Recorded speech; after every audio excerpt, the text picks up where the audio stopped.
Welcome to the London Hour. It's not in London. It's not an hour, but I'm here to share thoughts, commentary, and opinions with you about tabletop role-playing games and your other forms of entertainment. Let's dive in. How's everybody doing today? Sunday. I messed up my lighting again today, but I don't want to get up just yet. Ready to go? Right on. Right on. I think we're singing today. I think we are. We're going to sing about a lone wolf character and talk about their journey. Maybe a little bit. Should be good. Should be fun. Let's see. Today's going to be kind of freeform. This is growing out of a conversation that, well, conversation started because I wanted to stream about this in our Discord, and just talking about the old lone wolf character, the loner, the special snowflake. If I'm betraying any of my thoughts on this so far, hiding under a pile of blankets is the place to be. I would be there if I could, but I can't do this under a pile of blankets. Maybe I could. Maybe we'll do a blanket stream someday. You never know. Never say never. Let's see.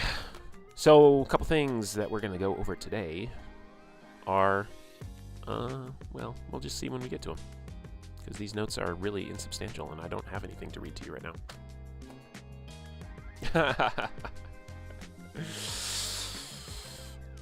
Yeah.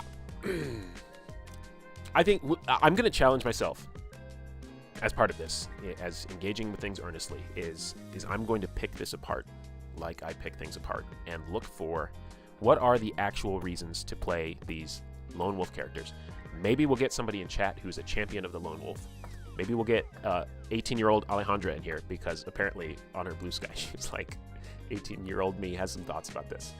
So, because it's interesting to consider, you know, how do we know if we're just biased and can't see the other side, you know, unless we have somebody from the other side to come and represent why it's so incredible and awesome. I think clearly, and also clearly, I had this on loop, which it should not be. I thought I fixed you yesterday. There. But I want you to stop all the way. Thank you. So yeah, we'll see. We'll see what we think about it. But yeah, that's actually a really good point. The existence of this pervasive trope is evidence that it is serving someone, or it's trying, I'll say this, I think it's trying to serve somebody's wants, needs, or desires. And if we can figure out what those wants, needs, and desires are, maybe we can figure out a different way to go about them. But also, you can tell already my language is biased against this concept. So I'm trying to not go in with an initial bias. But it's tough because I have very strong opinions about this. They will come out. They will come out. Give me 1 second, because I am going to be bothered by the lighting, and I'll be right back.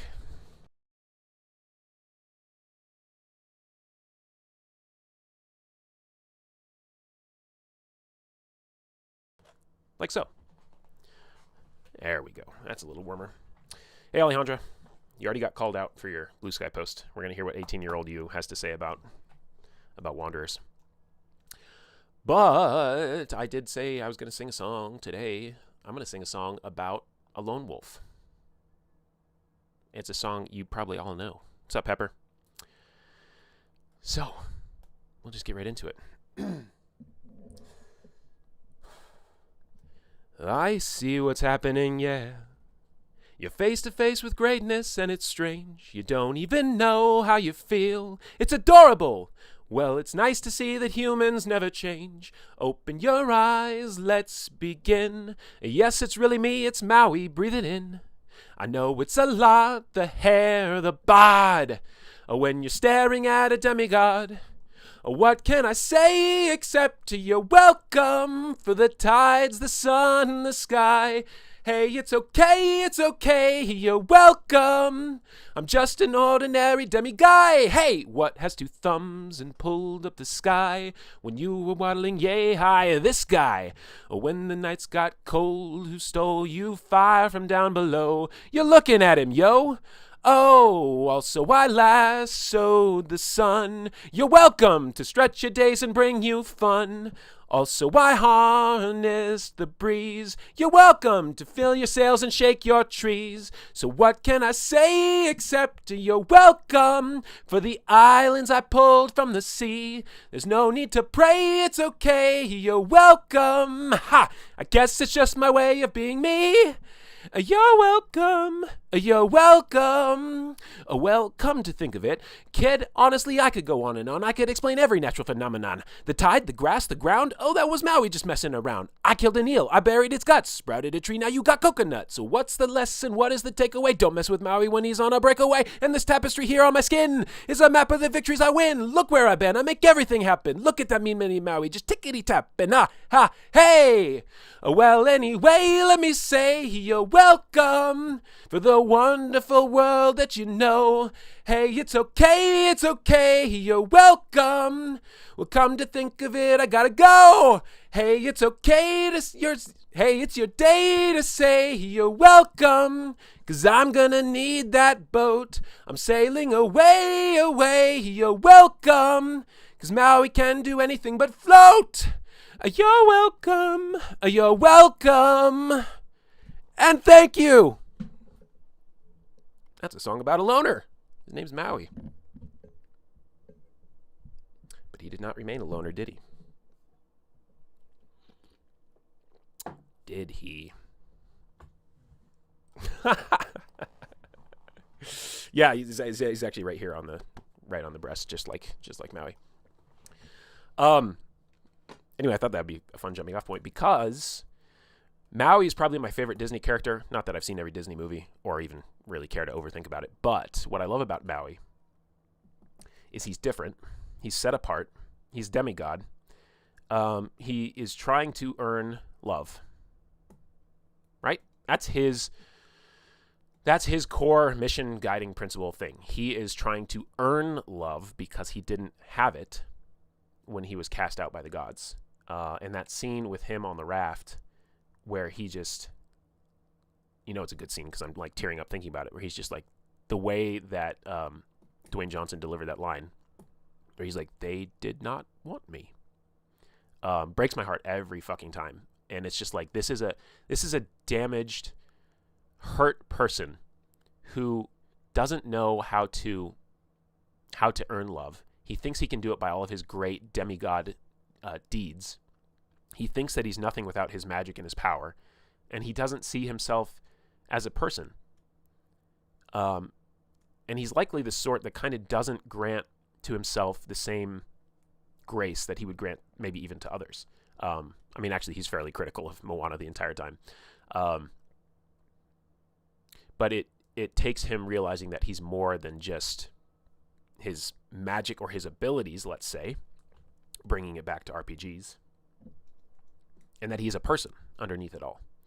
So I love Maui. Maui's rocking. I have not seen Moana 2. Probably won't, because some things don't need a sequel. Unless y'all yell at me to go watch Moana 2. I've heard mixed reviews on that one. So, thank you guys for look at all this support. Although I was going to say my thing's broken. Anyway, that was a safe bet. I've had that song in the chamber for a while. Interesting. You're right. There's an element of that too, where he's just kind of like, you're not it. Like, stop trying. Or maybe even, I did the hero thing and I didn't get from it what I thought I would. But I think what he doesn't realize and comes to learn then is that he's doing all the things he's doing to get the love that he was denied by his parents, or I don't remember if he had like parents or whatever, but she is doing it for love for her people.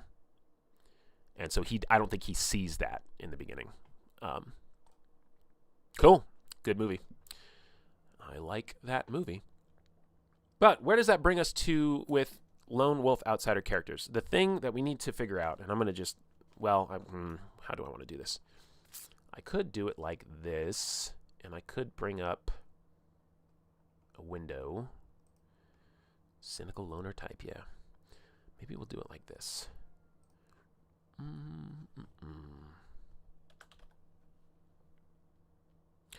First, I want to separate that. Okay.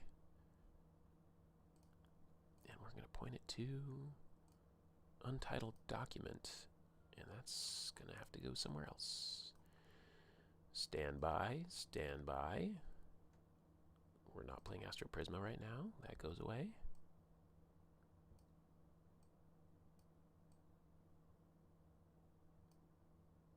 There it is.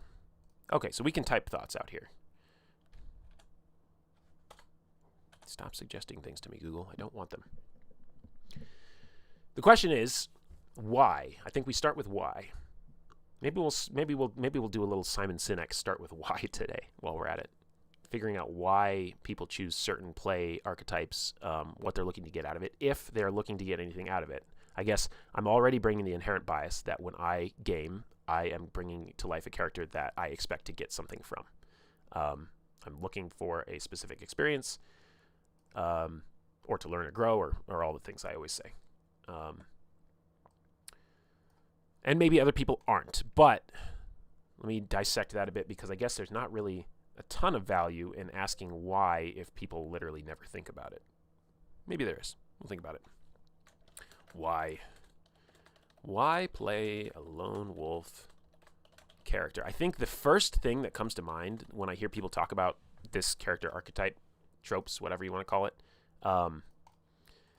is, hold on, I do not want extra lines after my paragraphs. I think one of the first things I always think of or hear is there's this sense of like, because they're cool, like whatever that means.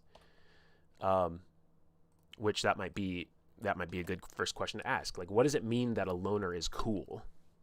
I think it is. You said cynical here, D Priest. I think there's something like really core to it there that I think certain eras of media sort of leaned into the like cool detached loner. Like, it's cool not to care, and it's cool not to feel, and it's cool not to be attached to people, because getting attached to people and things is lame, and it makes you not cool, and like having and showing emotions is lame. So that's like the media trope that I think is out there. But why is that trope particularly effective and grabbing? Like, what is it as a viewer or a consumer of any media that makes us excited or drawn to these detached characters? Okay, that could be it. Yes, practically. Self-sufficient, not needy, not vulnerable, masculine social norms. Absolutely. Yeah, hit me with all of the gender studies today, for sure.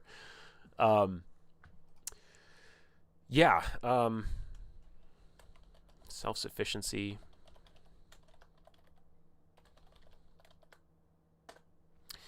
I don't want to go too psychoanalytical on this, but you know what? It's kind of just like Maui, isn't it? If you don't need anybody, that means that you're strong. And if you're strong, that means that you don't need anybody. And let me try and articulate this. If you don't need anybody, then you're not missing anything. Right? Does that make sense? You see where I'm going with that? If you don't need anything from anybody else, you can't be missing what you don't need. And therefore, if you start with missing it, you find yourself a path that takes you away from needing it. I think it is, in some ways, a response to withheld love. If I could be so bold as to have a crazy-ass theory right out the gate. In your estimation, the cool loner is especially popular with teenagers, boys especially, who are at an extremely vulnerable point in their lives. Yeah, very, very possibly. I don't want to try and articulate data I don't have, but that sounds right. A lot of us are lonely and feel detached, so seeing a way that can work and be heroic makes us lonely people feel less bad. Yeah. So this is kind of like beneath the surface. Beneath the surface, like a response to an unmet need by eliminating the need. That seemed kind of fair to say, maybe. If I am to play the pro-loner defense attorney, here we go. I'd say the cool factor comes from a validation of the meritocratic fantasy a lot of people grow under. Okay. Say more. Say more when you have a second. I think I'm following. meritocratic fantasy. Yeah. I mean, are we going there today? Alejandra? Can't talk about lone wolf characters without talking about our political realities, potentially. What else that you guys have said should I put in here? Because I don't want this to be just my thoughts. It's a reaction to vulnerability. You know, and that in and of itself, it's a... There's something here. Hold on. There's a value judgment placed on vulnerability in the first place. That's a cultural pressure and a presence that is felt from the start. So when you create your character or live your life, you are already responding to an inherent bias against vulnerability, in my estimation. How do I want to type that here? I have no idea. Yeah. Let me actually write that word for word right here. The less you need from others, the better you are. So that then plays into power fantasy in a role-playing character.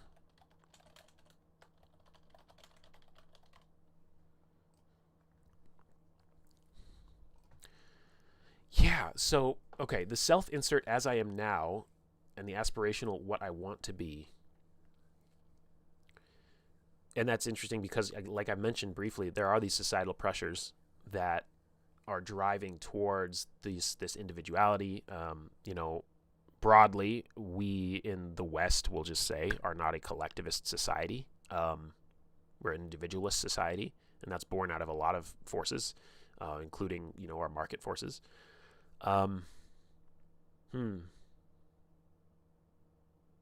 Yeah. If you're able to be a loner, it means you're the best. That's actually, okay, that's a really cool point. Because even the ability to be a loner is like gate kept by how capable you are. So you kind of find yourself in this almost this elite group, right? If you've played with a loner, you know more than just being literally alone. They seek scenes where they can show themselves being the best. Yeah.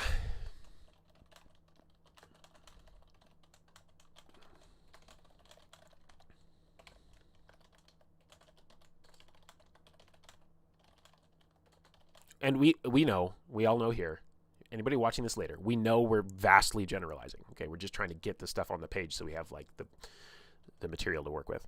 Also chase scenes where they can show themselves being the best.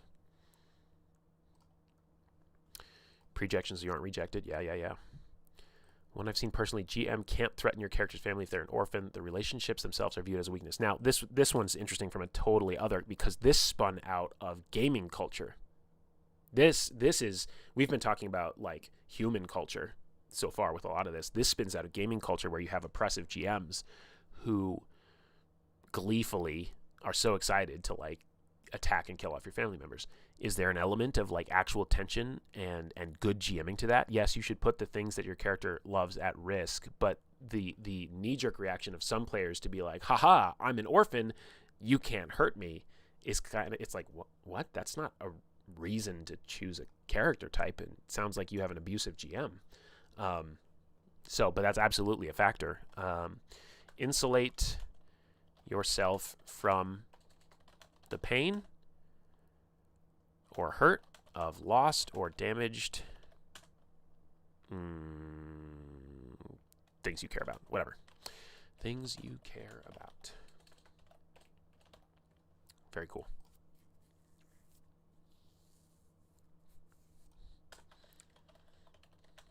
I'm going to add here that this coolness is reflected in many media franchises with a... Well, this is actually another good point. A lot of media is not ensemble media. I think we've probably seen a shift in that with the prevalence and the presence of specifically the Avengers movies and teams, where, you know, team up really became a huge element of that. And there's other franchises, not that I'm familiar with them, but like, what is it called? The Expendables, where it's like 12 of all the greatest action actors all at once, and I'm sure they all get their moments to shine. But like a lot of the more linear stories, a lot of narratives, a lot of novels, just a large portion of these things are about a single character, not about a group. Not certainly about a group where the inputs of the group affect each other. They all bounce off of and play off of each other, as opposed to a singular hero going through a linear narrative. All right. Think about how we learn skills. We need them modeled. How many people actually know how to do interconnectedness? Well, after today, they're going to know. They're going to know at least what I think about it and what you guys are adding. Because I think there are people playing these archetypes, and they want to be playing these archetypes, and they're happy playing these archetypes, and like at a certain point it's like, okay, as long as you know what you're in for and you can find a group who can work with you, you know what, my blessings. But there are people who I feel like this is like a vortex that people sometimes get sucked into, and if they want to get out and they don't know how, I think that's a valuable conversation. Either A, before they even create the character, or B, you've created this lone wolf character, but you're trying to integrate them and you're running into roadblocks. I think another great character example of a lone wolf in fiction, even though I've only recently reread The Wheel of Time and I can't do the whole series right now. I can't do it. But Lan, who is warder to Moraine, so think a powerful warrior companion to a mage, basically. He's very distant and very aloof, but even from the first book already, he's like developing this romance with another character and opening up and internally warring with himself about how he has his mission and his priorities to his lost kingdom, but then he's also has this personal connection and want, need, and desire. And he takes Rand under his wing to an element. I know that starts more in book 2, but like he does connect with characters, even though he is the cool lone wolf badass character. So loner characters are a sign of someone actually giving role-playing a solid chance, and finding cool characters to emulate will lead them to lone wolves. That's a really good point, and I need to add that just as a spark of positivity. Loner characters are a sign of someone actually giving role-playing a chance. I like that. Yep. Absolutely Die Hard. Even though I haven't seen Die Hard. That's on my list of movies people can't believe I haven't seen. There's a lack of internal transparency. A player of a lone wolf isn't actually showing what his internal state is, so he seems like a wall to others. Okay. Very interesting point. Internal transparency. So, and that might be then a tool is to ask the loner character what they think / how they feel. They might not be equipped with the tools to do that either, but I also think if you haven't played a lot, role-play interactions with other players are a lot more intimidating than narrating your actions to the GM. A lone wolf is great as that. Yes, good point as well. Lower hurdle to role-playing. Removes the chaos factor.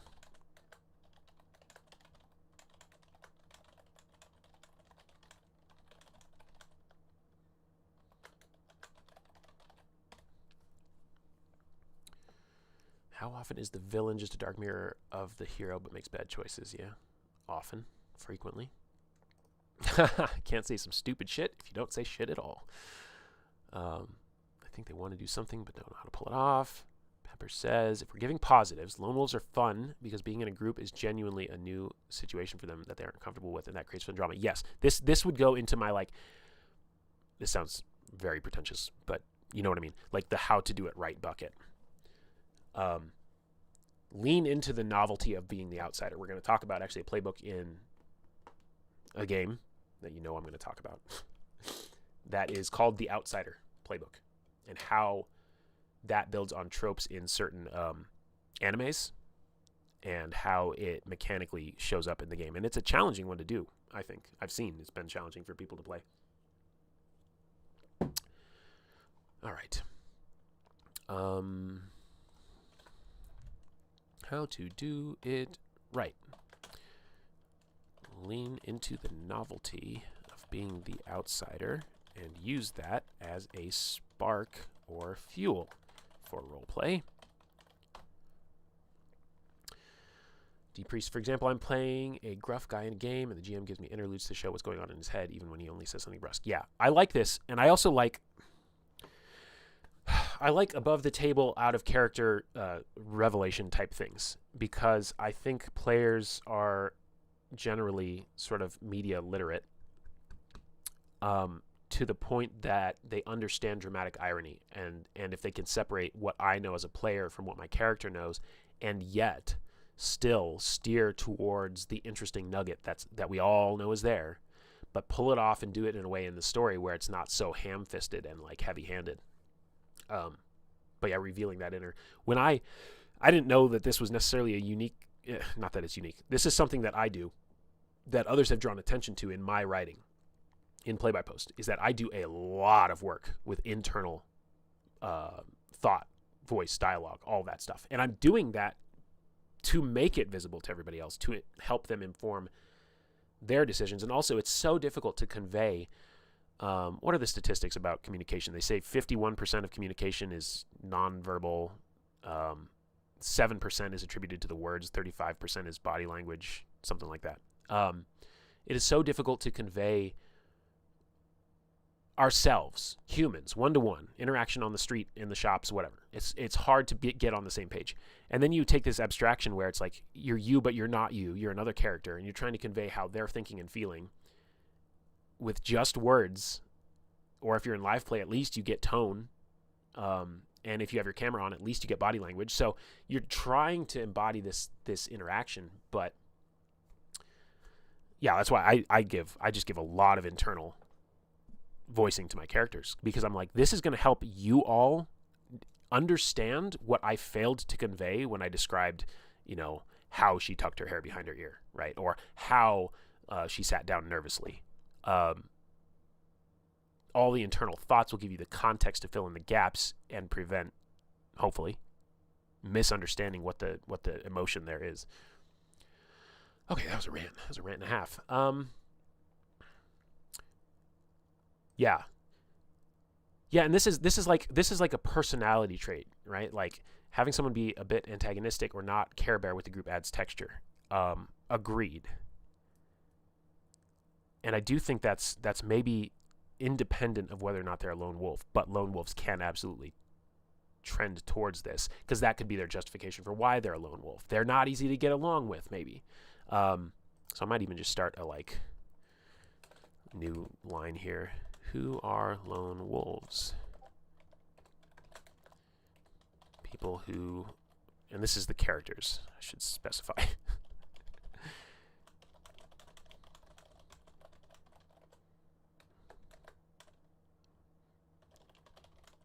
Characters who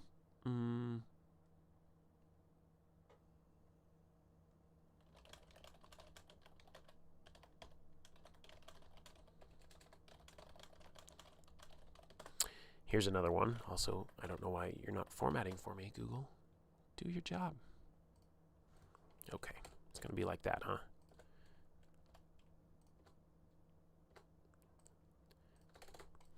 I just wrote characters who don't want to get attached because they don't want to get hurt, but there are also characters who don't want to hurt those they get attached to. That's like the tragic lone wolf. They're cursed. They're marked by the enemy, and so they don't want to bring that heat on anyone else.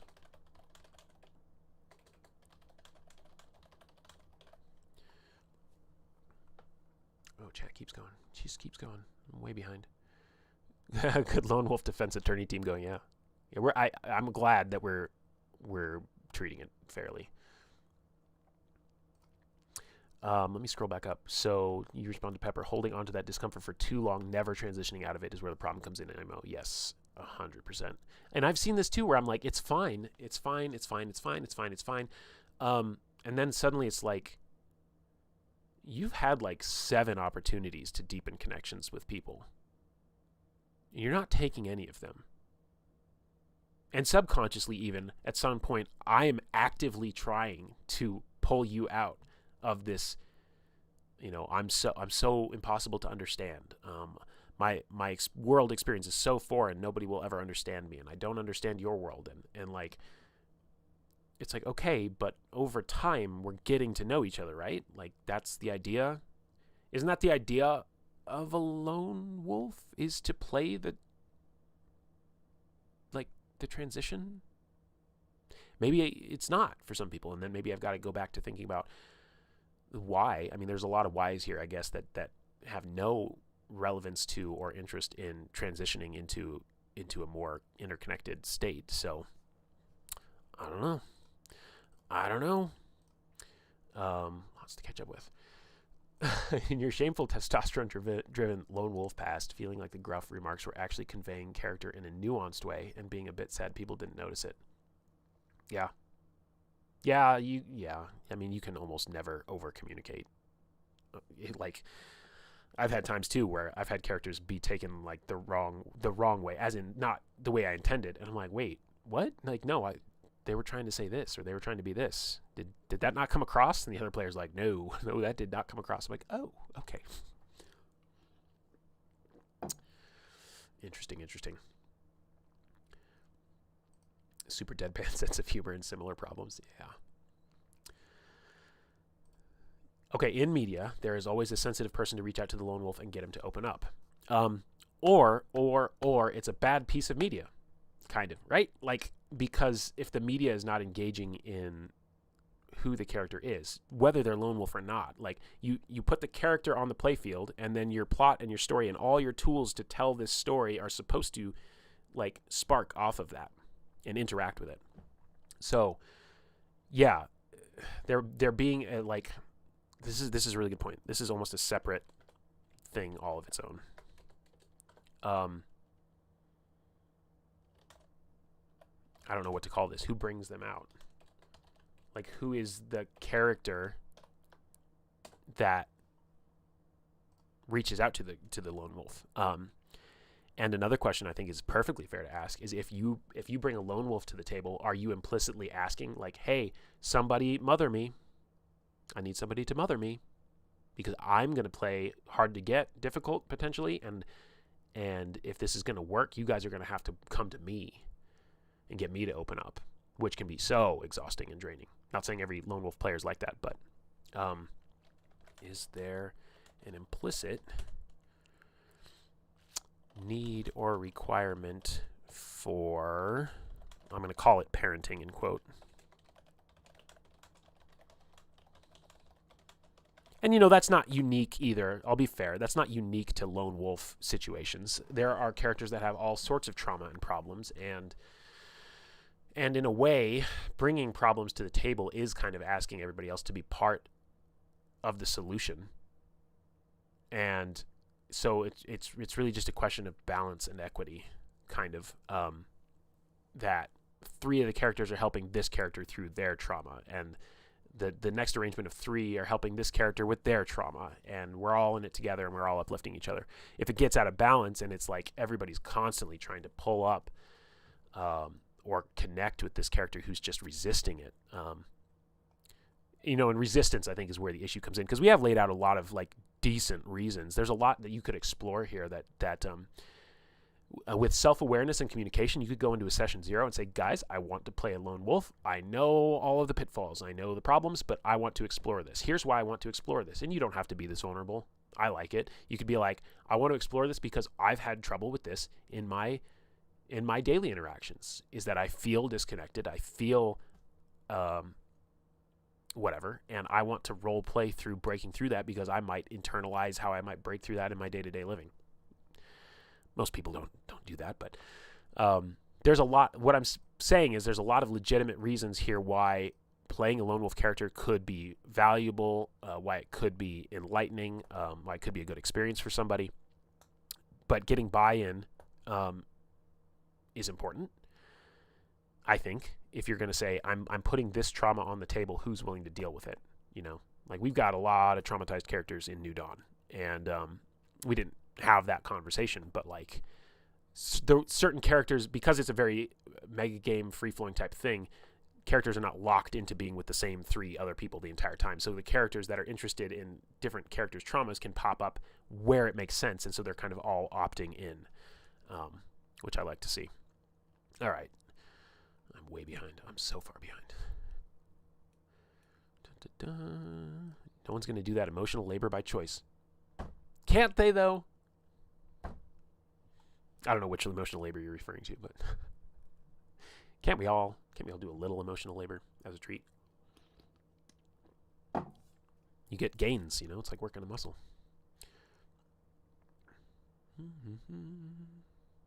Yeah, usual cues in media that you don't get in TTRPGs. I love lone wolves who feel like they're being kind by isolating themselves. Pepper, I don't know if you're being sarcastic or not, so I'm way behind in chat, but let me know. I don't know if you actually love that or if you're holding on too long. One solution is to go in as lone wolf with a pack to open up and work with other players on it. Yes, yes, yes, please. That's my ideal scenario. Guys, I'm starting out with a lone wolf. I do intend to integrate with the group. If you'll allow me the time and space to be a little distant in the beginning, I am planning on them joining up and integrating. That's like as above board as you can possibly be. I think that would be what I would like to see from someone who wanted to play this kind of character, personally.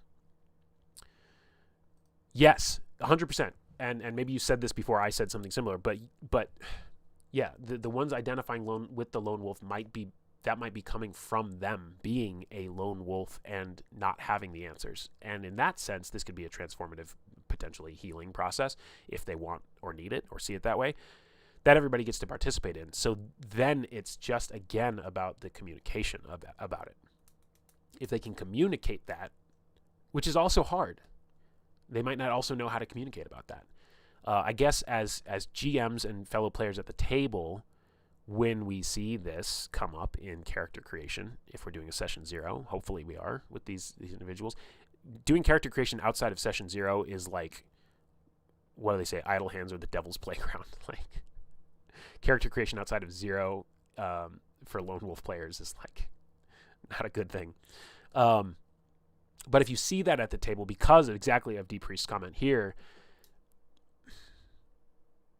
and we're not therapists, but to gently ask questions, gently and kindly ask questions like, hey, is this the type of character that you see them growing with the group? Do you have a plan for how that might look? Are you hoping that we will bring some of that to you? And trying to get that out in the first place. There's a lot of session 0 stuff that's become, I think, familiar to people, like talk about, how you're going to handle rules adjudications, talk about safety tools, talk about, I don't know, session expectations. Please give me 48 hours notice if you can't make it. Those kind of mechanical things. I don't know that it's necessarily so common to go into a session 0 when you're looking at character development and like making sure that you're all heading to a good place or a place that you want to end up. Because good is relative and subjective and not useful in that context. Kalana's unfortunate experience too often has been them not wanting to see it. Yeah. Yeah, and that's a challenge. What do you do with someone who wants to play a lone wolf? They want you to spoon feed everything to them. They want, and when this conversation sparked in our Discord, I think it was you, Kalana, that said something like you must show all your interest in me, and I will not show any interest in you. And that's just toxic. Maybe not intentionally toxic, but it is. And so, how do we address that? How do we handle that? I think we're getting the sense here from everything we're writing out that there is a lot you can do up front to at least air this out. Because it very well might be, and I could see myself in this situation, be like, listen, I've been in this situation where I have tried to interact with a character, tried to facilitate growth because I thought that was the plan. I thought that was the point. Like, why do you want to just stay the same for multiple years of play? It doesn't make any sense to me. So I'm like, okay, maybe you need a little hand here. Maybe let me just sprinkle in these interactions and give you this little hook to play off of and give you this little thing. And then after a while, it's like, wow, none of this is landing. And I've tried to have above the board conversations. I'm mashing like experiences together. So this wasn't all one person or one character, not nearly. But it's like, I've asked, like, what's your character's deal?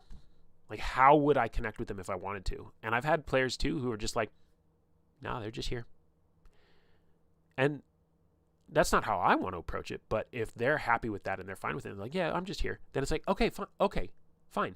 But now I know that I don't need to put the effort in to pull you out of this because you're just, you're a game piece on a board. And we can deal with that as long as we know that's what to expect. So again, it all comes back to communication. Did my chat freeze? Giving it up negates their worldview. Very potentially, yeah. One more palatable lone wolf and cub archetype. Yeah, that's the Wolverine. Wolverine always has like a little sidekick. I liked it when it was armor. That was back when I was reading comics. Wolverine in armor. Wolverine in X-23. Wolverine in Kitty Pryde. Wolverine in Quentin Quire, kind of. I think a lot of people feel really uncomfortable letting their PCs change in personality. We don't mind when the personality is, say, Team Mom, but lone wolves are actively disruptive. Yeah.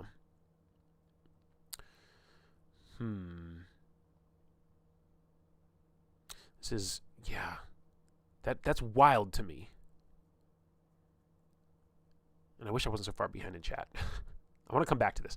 Like, is that a thing? Do people, like, I believe you, but like, are people really uncomfortable letting their PCs change?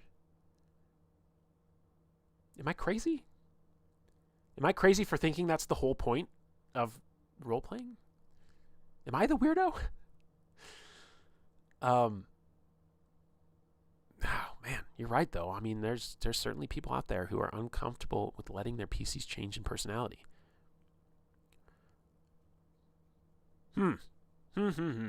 Showing all my biases today. The lone wolf player, if you don't explain how what they're going through is kind of dragging things, it can feel really unsafe to be expected to have an arc. Yeah, and some of these interactions I've had with characters and players, they'll be like, oh, well, I'm not like good at creating arcs like so-and-so other player, or like so-and-so other player. And I'm always just like, don't make an arc. Just be in the moment and react in the moment as the character would react. But sometimes you do have to ask yourself, and you have to go outside of the fiction. And I've done this with characters. I did this with Hamlin, I mentioned in the romance stream, where I was like, I've established who he is. If he doesn't change, I'm already getting bored. What is an interesting change that makes sense with who he is and the themes that he's wrestling with? And then that went crazy. That went absolutely crazy, and he's been changing ever since. But none of that was an arc. It was definitely like, oh, well, he's realizing he hasn't really lived for himself. Okay, cool. What does that look like for him to start to explore? And then he and I explored it together. It wasn't a planned arc. And I wish people, I don't know if this is a Critical Role effect or whatever, I wish people would not think that they're expected to have an arc. Because I don't expect them to have an arc. I think arcs are clear in hindsight more than they are in execution. Sure, there are reasons not to have an arc or chance, but after a while, I don't care anymore. I'm not going to bother trying to interact with that character anymore. It can be so draining. It can be so extremely draining. Yeah, have fun in the corner by yourself. I've been there. I've just kind of like, okay, mentally, I've cut off that character from the effort I'm going to bring to the conversation because it's not generating any actual response.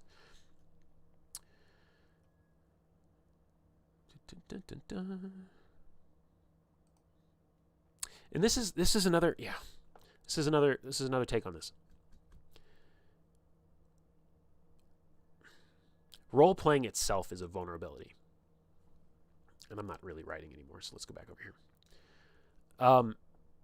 Role playing itself is vulnerability. And it's a skill. And that means that people of different skills and of different comfort levels with their vulnerability are going to interact with role-playing differently. But again, this is just like the arc conversation. Like, I wish I wish that players could try and be a little less self-conscious. I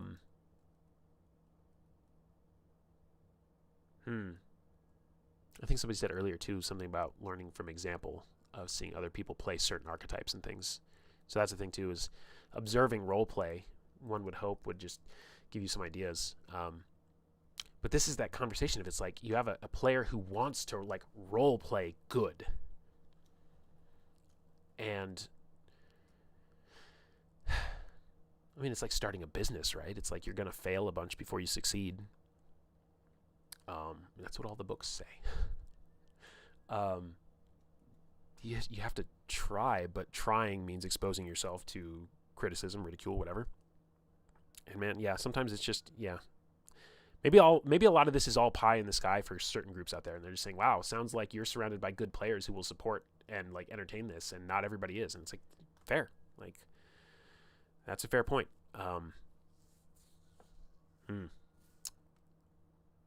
Complicated topic. All right. If your character's core identity is I don't get along with others, then what is left if that is changed? Unless it's entirely inverted. Now I get along with everybody. Yeah. But I guess that goes back to sort of one of the original questions, is like, we asked why to play a lone wolf character. And maybe it's similar answers, but it's like, what do you get out of playing a lone wolf character? Could be a more challenging type to play because they have to change into something completely different. Yeah, so I see what you're saying. You're saying you kind of have this blank slate, and now you are almost going through a second character creation, kind of, which can be daunting. If most of the models for character arcs come from produced media, books, and movies, then they may not know how to do it differently. Yeah, that's the other thing, too, is it's not like there aren't 100 different explanations of what a role-playing game is. Every single book has their own, front page saying what a role-playing game is. They're a conversation between you and the GM. It's collaborative storytelling. Like all these different phrases we have to describe what it looks like. But it's one of those things I feel like it's tough to describe without experiencing it. Does that seem fair to say? Like you won't know what it looks like until you experience it. But I know, so when I wrote up the campaign guide for New Dawn, and I did it actually as the 1-year anniversary for the campaign, because I was publishing the newsletter for the play-by-post section of the Discord, and then I made a campaign guide to go along with it, and then I blasted it out to everybody on the server because Northern Reaches had ended. I think they were in between seasons, and so I was like, hey, like, here's this other game out here. When I wrote that, I wrote pieces of that very intentionally to an audience that that may not be familiar with the more slice of life, like storytelling elements of the play-by-post world. And I even had I have a header, and there's still there. It says, like, isn't that just novel writing? ? Because I identified that there's a certain amount of responsibility you take for your own character, and you kind of can like self-GM yourself. And it's like, well, how do you do that without just giving yourself everything that you want? And so I wrote up a blurb about that. I was like, in theory you could, but you're also playing against the ideas of an entire group of half a dozen to a dozen people who are going to introduce elements to the story you can't predict. You're not an author. Everything you read, the author wrote and kept. Because not only did they write it, they revised it. And if you're doing a play-by-post or if you're doing a live session game, as you're writing, it's hitting print immediately. There's no take-backs unless, you need to go back for a safety tool reason or something like that. And that's a difference. The second it's out of your mouth, the second it's typed in, it is printed. And I think that's an anxiety for certain people too. I've seen that come up in play-by-post. And so there is a lot of release of control. And I think maybe being a lone wolf also gives you a sort of control by not having you be tied into things. So it is all internal whether or not you show it, and you have control over what's internal. Something like that. I don't know. Anyway. Lone wolves are a high-level RP character trope, like trying to play a 3E wizard as a... Yes. You know what's funny? In the Discord, when we brought this topic up, and I actually made a much more aggressive thumbnail. I should go read what it said. I forgot. I'm going to pull it up because even the group was like, that's a little aggressive for a London station. It's like, fair. I'll try and find it here. But in that conversation, I was jokingly saying like, oh, we should do a tier list of difficulty of RP tropes.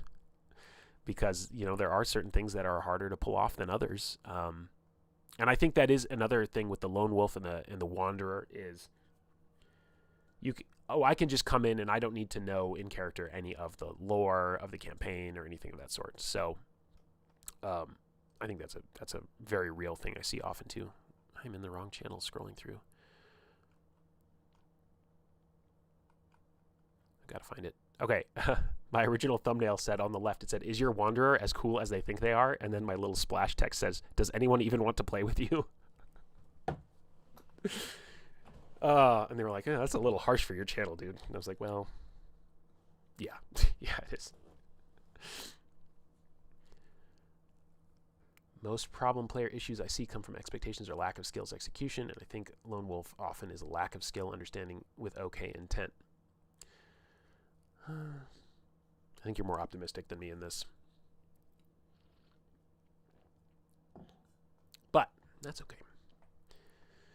It's tough too when we talk about the difficulty tiers or classes of certain archetypes, and we talk about role-playing skills, and I never want that to sound gatekeepy or unattainable to anybody. But it's like I didn't think about this until that very first or second stream that I did when I said it might feel uncomfortable to call role-playing a skill, but if you can acknowledge that it's something you can get better at, it's hard to call it something else. And so when we talk about these things, the difficulty of certain tropes, the skill required to put into it, my hope is that people are seeing that and saying, okay, this would be like learning the piano from scratch, and I can do this. Every single person listening to this, no matter how comfortable you are with role-playing, you can do this. To make that clear, put that out there. There's a lot of people who want to help and talk about this kind of thing too, because I think, you know, there is a desire. People who come to role-playing, they want to be, I said it before, they want to be good role players. They want to get the result of what good role-playing gives, which is that catharsis, that satisfaction, that immersion. They want that result. And they're trying to get to it, presumably, and some people aren't. Some people are not trying. They don't care about that aspect of it at all. So clearly, we're just not talking about those people, but they're still out there. Oh yeah.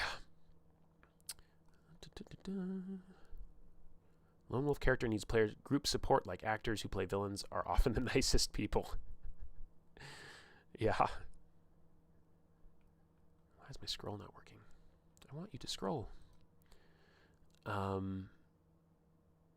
Low barrier to entry noob type class archetype, high skill ceiling, yeah. The immediacy and lack of takesies backsies feels super vulnerable in a way that some people find super intimidating, even if they do want to participate. And you're 100% right, and I'm glad it came up in the stream because I did see that in a certain play-by-post game. There was a member who they got so caught up in a sort of perfectionism. They were chasing good, and it paralyzed them, and they'd be unable to contribute at all because they knew what they wanted to say, but they wanted to write it out well. And I tried to be like, hey, you could write bullet points. My character does this, then they do this, then they do this, then they do this, and that's still role playing. The rest of it is just imbuing it with flavor and internal dialogue and thought process and everything. But you don't have to make art at the table. The art, I'll put it this way. The campaign is a canvas, and everything you add is another stroke of paint. Thinking, I don't know, acrylic or whatever, oil-based, whatever. And so the art is the picture when it's done. And what you're doing is you're adding strokes to the canvas. And not every stroke is going to be perfect. And some of them are going to get painted over because they didn't come out right. I think that's how painting works. I've seen some Bob Ross. You think it's also why we keep associating this trope to toxic masculinity. It's the hallmark of a player who wants to interact with emotion but is uncomfortable with vulnerability. Yeah. I'm assuming this was in response to my bitchy thumbnail. I was in a mood. I don't know what to tell you. It took a while to refine this thumbnail. Let me just put it that way. Totally get the gatekeepy risk, but more of a, hey, what you're trying to do is a bit more complex, so let's take more care with it together. Absolutely. And just like I think it was Alejandro was saying about like, oh, you're going to play a 3E wizard. Like, let's walk through this slowly. Let's make sure you're not picking trap options. And I mean, that's a concept too. Like, is Lone Wolf a trap option? Right? RP is a skill, much like mechanical combat. We just haven't had actual rules in communities with RP as a focus for a long time. And it's something that's hard to put rules on. And you put rules on RP, and then you get people like me who I'm like, don't tell me what to do. Don't tell me how my character feels. I'll tell you how my character feels. Yeah. But it's interesting, too, because even Legend of the Mist does this. You'll know that when you have statuses imposed upon you, that they're true in the fiction and they're true mechanically. And so if you're frightened 2 in Pathfinder and frightened 2 in Legend of the Mist, very different experiences. Frightened 2 in Pathfinder is a mechanical debuff, and that's it. And you may or may not role play through any of that actual fear, and it doesn't change how the game plays. Whereas in Legend of the Mist, if you're frightened 2, that means that it affects actions you would otherwise take that would be affected by you being frightened, and you do the group conversation and consensus. So, and I'm actually here for all of it. I'm here for the freeform. I need a freeform expression role-playing game in my life. If New Dawn were to end, I would need to find something to replace it that gave me that. And I also want, when I want it, like a different flavor of ice cream, I want to experience the game that I'm playing telling me, here's how you feel. Now that's your challenge. Your challenge is to play to that. I think there's space for all of it. With, sociologist lens. Let's go. With my sociologist lens, I see a lot of skills naturalized. They are seen as inherent identity-based, not as something you learn or improve. RP may be one of those. Yeah, you might know better than me, are there any skills that are categorized as skills that cannot be learned or improved? I want to say no, but I'm not a sociologist, so. The lone wolf who gets angry when asked to change is the newbie artist who responds to valid criticism by saying, that's just my style, you just don't get it. Yeah.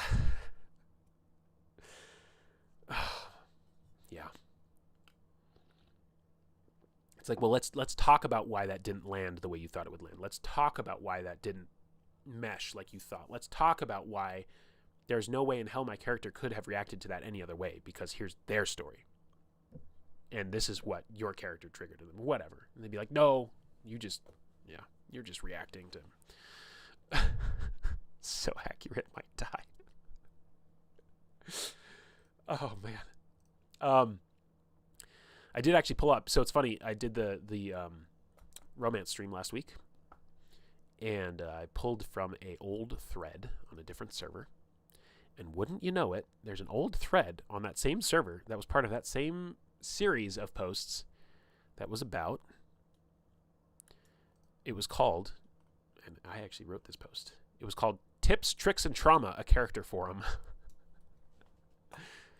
Okay, they're not labeled as skills, something like parenting or art labeled as talent or natural, but not as skills. But they are actually skills. Okay, so the taxonomy, is that the right word? The taxonomy of how we categorize skills might be something that need to be looked at.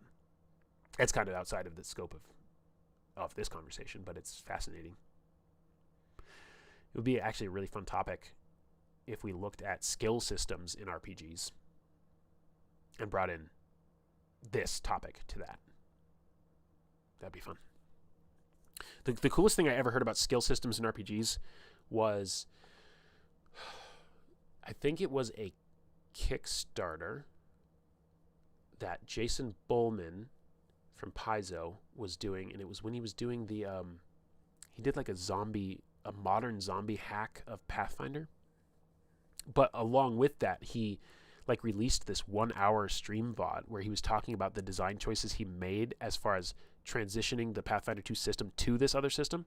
And one of the coolest things he said that has stuck with me for a long time is, if you have a game where it has skills and it has classes and it has feats, these are multiple like buckets of things that you pile onto a character. He was saying that skills should represent what theoretically anybody in the world could do, because any NPC could have a skill. Feats should represent what specialized characters can do, because not everybody's going to have that feat. And I was like, oh, that's so cool. Because what it does is it says, if you're reading a system and you read its list of skills, it's like reading the list of moves in a PBTA game. It's telling you what the game cares about. It's telling you what the setting cares about. It's telling you what the world is, just by telling you what is accessible to theoretically everyone. Okay, side tangent.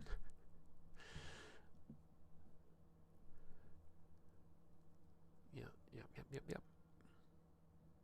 You failed art class in 7th grade? That's actually a really good thing, because everybody knows you can draw now, and then you get to be the example of developing skill. Yeah, maybe it's a trend. Maybe the ones that fail art class are maybe the teacher just didn't get their style. They just didn't get their vision. If you see art as an inherent talent, you're not going to keep practicing, and you're always going to be as good as 7th grade you when you failed. Same with RP. Yes, 100%. Yeah, roleplay is not an inherent talent.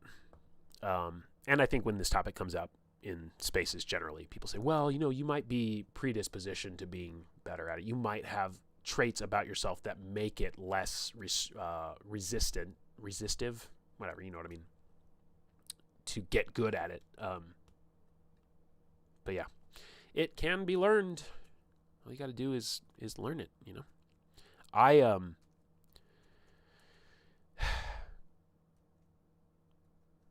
know how to say what I'm thinking. I have a challenge that I have to overcome around learning, because I was smart, right? I went to the special program in 1st grade. Fridays I went to an entirely different school in 1st grade. And then the science teacher made me cry in front of everybody. He was an asshole, so my parents pulled me out. But that's a story for a different day. And so things came to me fairly quickly and fairly naturally. And it's like, yay, good for me. But when I went through college and I was getting an English degree and I had the talent, maybe, I don't think it's a skill because I didn't work on it. So maybe it's a skill that I started with some level of competence in.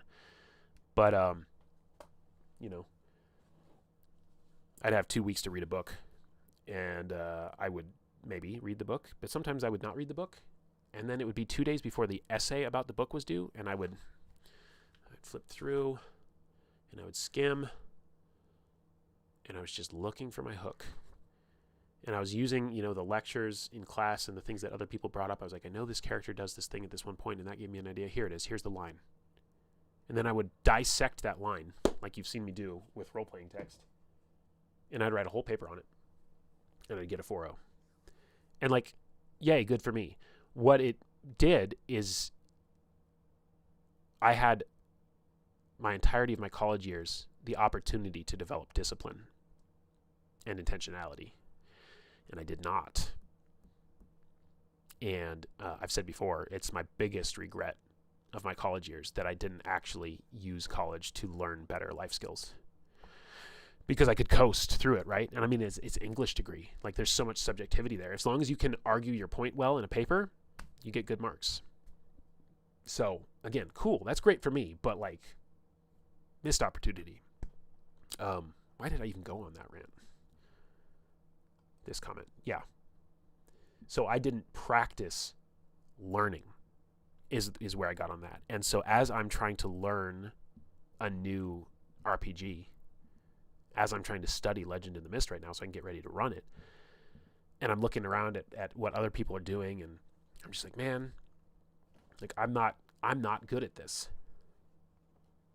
I'm not, then I get my imposter syndrome and everything that comes along with it. But sometimes you just, I don't know, sometimes you just make commitments to groups and friends and people, and then you're like, well, now I have to do it. And then you buckle down and you get it done. But yeah, I empathize with that. Like, if you think it's a talent, you'll never get good at it. Even if you already are, you won't get better at it. Yeah. Gifted kid syndrome. It was tough to connect with people, I can tell you that much. Whenever I GM for Lone Wolf, I tend to treat them as someone who just picked up a hobby and didn't notice it. Keeping it fun for them is far more effective to get them to improve than calling out their flaws. Perfection. Very good. Haha. That feeling when you go to a different school/community and you're no longer the best kid, you're just average, can make or break a person. Yeah, that's the truth. It feels like it resonates with me, like I have a story about it, but it's not coming to mind. So if it pops up, I'll share. The idea of being talented can actually make it much harder to get better or even stay at the level you're proud of. Yeah. Well, and I'm not going to call this person out by name, but somebody the other day was like, wow, I'm rereading this thing that I wrote, and it's making me depressed because I don't think I'll ever pull that off again. And so I literally pulled over my car. I started messaging them. I was like, how does that make sense? It's like, you're the person that made it in the first place. If anyone in the world could make that, it would make the most sense that it would be you again. Because you've already shown that you can do explicitly the thing that you're trying to meet again. But it's hard because, and then I was also saying, like, also the next thing you do, it might not even be apples to apples. It might be excellent in entirely different ways. It doesn't have to be excellent in the same ways this other thing you did was excellent. So, yeah.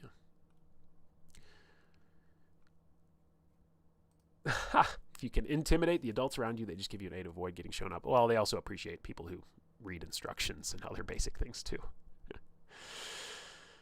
I described your exact high school college experience. Yeah, which part? Everything?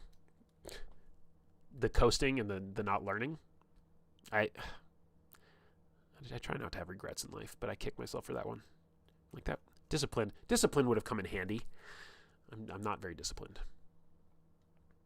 Except for with my stream schedule, apparently. Ayo. Very disciplined with that. Let's see. Okay, so here's this long post about characters. Oh god, there's more comments already. Yes, you're the person who made it, and now you have more experience than that guy did. Yeah. Lone Wolf. It's a huge threat to your identity if you no longer fit that. Failure threatens gifted kids' identity. Yes. Socializing threatens Lone Wolf identity. Oh. Yeah. But are they here? Yeah, because then, okay, player A might be here to overcome that, and player B might not.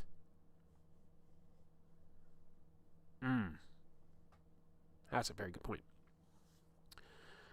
Art exercise you did for yourself to break away from that talented mentality. Do something beautiful, then throw it away. That's harsh. You're so brave. Anytime I make something beautiful, I'm like, let me go celebrate that with a bunch of people.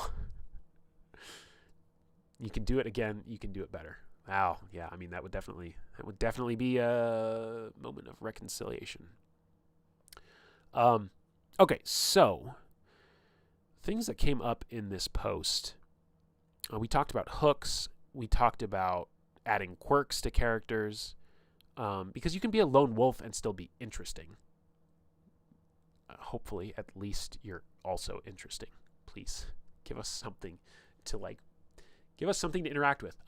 That's what it is. It's like chemistry. And it's been way too long since I've taken chemistry. But I know that you've got like your electrons, and when there's enough electrons in the shell, then they can boop. Ionic bonding? Yeah, ionic and covalent bonding. So the amount of like, it's kind of like having little tendrils out there reaching out to like link up with other people. The more surface area that you have, the more fractal your character is, the more little nooks there are to slide in with other characters. Don't get that confused with the romance stream. Let's see. We talked about flaws and incapabilities are far more interesting than strengths and capabilities. That was not my quote, but I liked it. This was gold. Flaws only count if they cause friction in the narrative. So that's okay. To the topic of a lone wolf, is the fact that you're a lone wolf actually causing story to happen, or is it just kind of like an annoying ache that's just there? You're like, something's not vibing here, and it's not even the topic of consideration. We can't even address it. You're just a set piece, and we want you to be more, and we think you want to be more too. I don't know. Double covalent bonds, yeah. I know some of these words. Is this a chemistry thing as well? I don't even think I could say that out loud without blushing. If there's not a conflict in the current scene, start some shit. That's an improv thing. View other PCs as puzzles to solve. Work those puzzles. Make your own character a puzzle to be solved in kind. I love that one. Yeah, if you come to the table with an already solved puzzle, then what are we doing here? How am I supposed to interact with you? How am I supposed to help you? How are we supposed to learn and grow? And again, I know those are my things. Learn about myself, learn about my friends, have new experience. Those are my things. I get that. I guess I don't know. I just don't see the point. Why are we doing a role-playing game if we're not going to do those things? Let's play a board game together. Let's play a video game together. Let's even play a really tactical TTRPG together, but at least be upfront about us not doing any roleplay if we're not going to do any roleplay. So it's all about communication and expectations. Riff on other players' content. Consider mundane problems from your character's perspective. I always liked that one. Most of these are from men. Spotlight other characters, aka be a fan of the other players. Go out of your way to help them shine, even if it's a little meta. Absolutely. Which is authorial stance. You're taking knowledge from outside the game and you're saying this is going to push this event forward. But like I said earlier in another stream, I've learned I'm more author than actor in stance lately. And then I said, ask questions of your character. Answer them. Let them ask questions of the world. Help them find the answers. I like that quote too. All right. You're a total sodium, dude. You're not even bonding. I like to set up features of a character with hooks or spots others can get traction on to interact. Yeah. At the risk,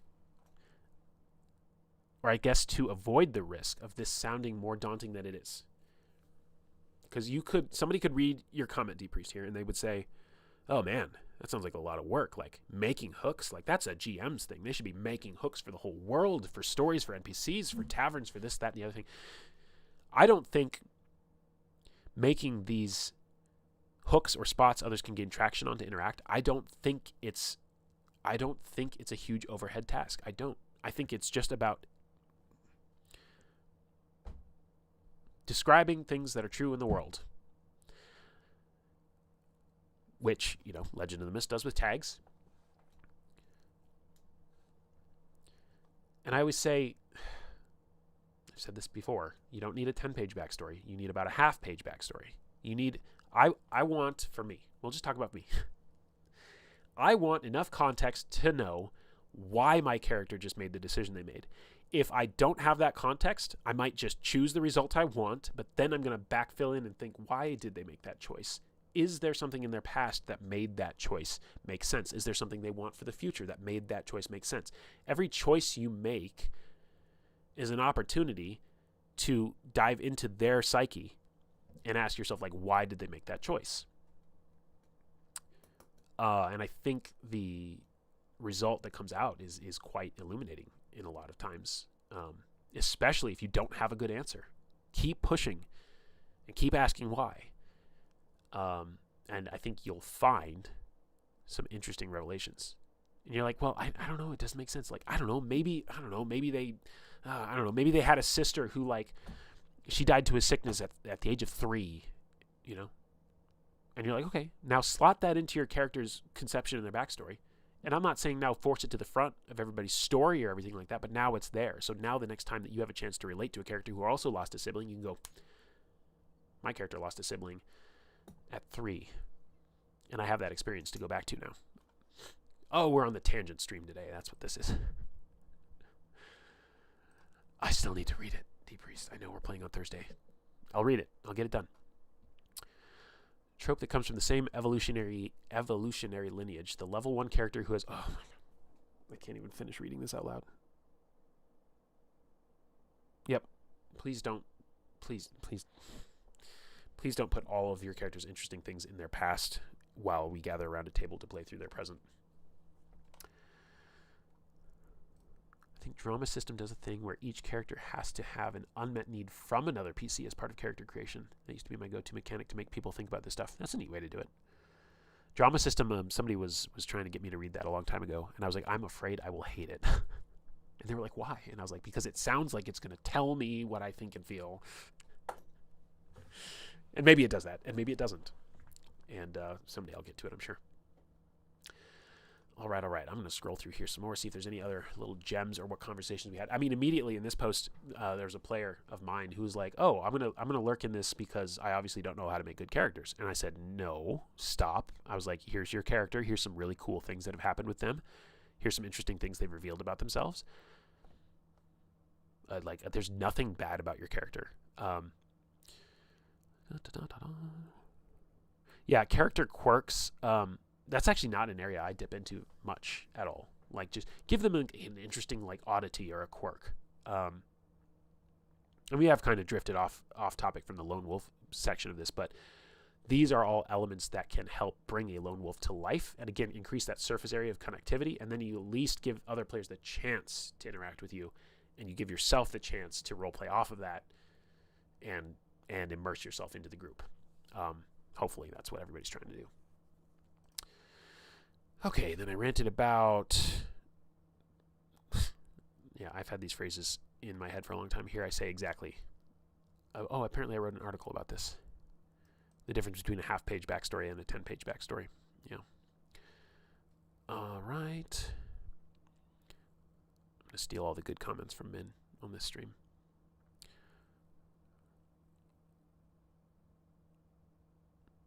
Okay, so one of his points was flaws and incapabilities are more interesting than strengths and capabilities, and will lead to a character that is interesting for much longer. The more of a disaster that character is, the more room there is for them to grow. So that is true if you are predisposed to growth. You have more runway if you're already on board with the growth. So, see you later, Pepper. Have a good afternoon. Flaws only count if they actually cause friction in the narrative. All too frequently, I see exposition flaws where a person tells us the character has a flaw, but it never actually Fs them over or gets them into trouble. That doesn't count, doesn't make you interesting, and means there's no room to grow. This is Min's words here. Yeah. I mean, show don't tell for sure, but like just telling somebody that you have a flaw, you're like, yeah, you say that, but it never shows up. So is it actually there? The puzzle comment. Yeah, here we go. Riff on other players' content with their permission, of course. Most players will be incredibly happy to have you engaging with their story. Just be careful not to commandeer it completely and make it your story. Mm-hmm. Okay, fair. That's not too hot of a take. That's like a Thai food 2 level of spice. Growth, change more than growth. I mean, growth is a subset of change. You could argue, or vice versa. I don't know. Yeah.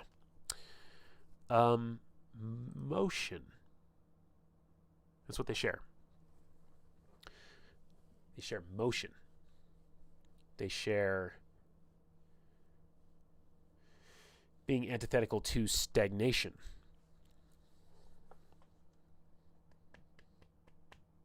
How can a story move us if the story does not move? I'm not touching that. You hush. Not going there. No, nonsense. Just nonsense. Consider mundane problems from your character's perspective. These can be great fun. So he was giving an example of a character that it has some demon physiology. They can't wear normal clothes. So he's thought through that she probably learned how to tailor all of her own clothes because she's got spikes everywhere, you know? So that's a neat little detail. That's where it's just like, yeah, like, think through. This is why I love slice of life, low stakes role playing. Is you get to think through, it's like, well, what if that actually were the case? What would happen? And then you just kind of start asking questions. You get curious about your own character's movements through the world. What does a day look like for them? Amy's a changeling. She has hag's claws, so they're actually like claws, and they're well manicured and like always like painted nicely because she's trying to hide them in a way, and also kind of reclaim her body in a way. But like, what does it look like to have, you know, 1.5 inch long fingernails or whatever? I taped a hair, whatever they're called, thing onto my fingernail once, and I was like, yeah, they're probably about that long. And I was like, what'd that be like, you know? So it comes up. She talks about how she can't like do like fine dexterous things as well with her fingers. Came up in another hilarious scene, but that's not for this stream. But you just think through what the daily life would look like, and then you imbue that into the role playing that you bring. And it's always rewarding to do that. Could you call it rustic? Is there a game out there that does low stakes slice of life role play? Yeah, we were talking about Legend in the Stars the other day. Someday I will hack that thing out if they don't beat me to it. Okay, what else came up? This is an interesting take as well. So, this was a player who said that sometimes their characters fall flat for them, that they try to make them mechanically interesting and powerful, and then they try to, in their own words, undercut that with the quirks of their personality. And that can work. It can also, I don't know that it necessarily gives that depth, which is maybe why they were saying some of them fall flat. But I don't want to presume.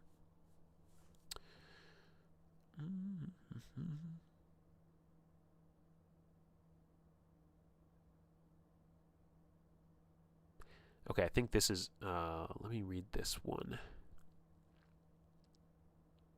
Yeah, okay. The best narrative moments always come from people not doing adventures. What do you mean by narrative in that context, though? Because I might agree or disagree depending on what you mean by narrative.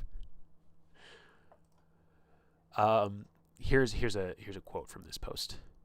Never forget that you need to be one of the protagonists. Let's presume that's true in the system we're hypothetically talking about. And that unless you're at a pretty rare type of table, player versus player is frowned upon. Make this priority number 1. If you've given a character a flaw that could lead to PvP, you need to find a way to take that off the table. Easiest way is don't go with that flaw. But you can get creative. Then he talks about a character he had, how she could arguably be an antagonist. The intention was for that to be a puzzle for the other players to help solve, but you can never assume other players will work your puzzle. So he built in a failsafe, that his character was being blackmailed by somebody, and so they couldn't appeal to their darker side, I guess. Even if this character never gained any ground, she would never go outright hostile or work against the party. So this is talking about PvP in groups, but I think it's also something that you could mirror to saying this concept of like you're expected to be a protagonist. And I think in a similar way, you could say you're expected to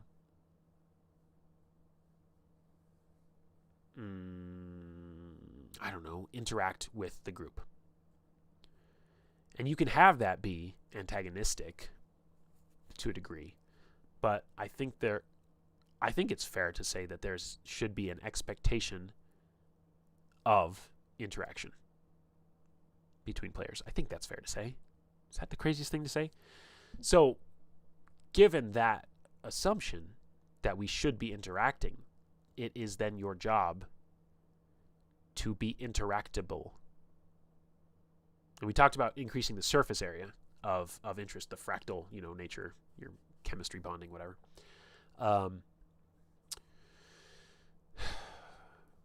But yeah, I think it's fair to say there's an expectation that goes both ways, and that you are expected to actively take interest in other players.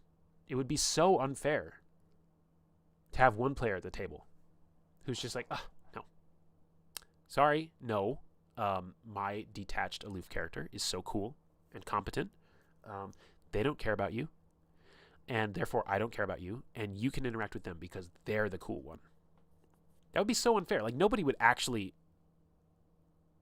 sign on for that. So I think, though, sometimes implicitly that is what's happening. Anyway. What's up, Killer? How you doing? It took you far too long to get your computer today. Be interactable. Yes.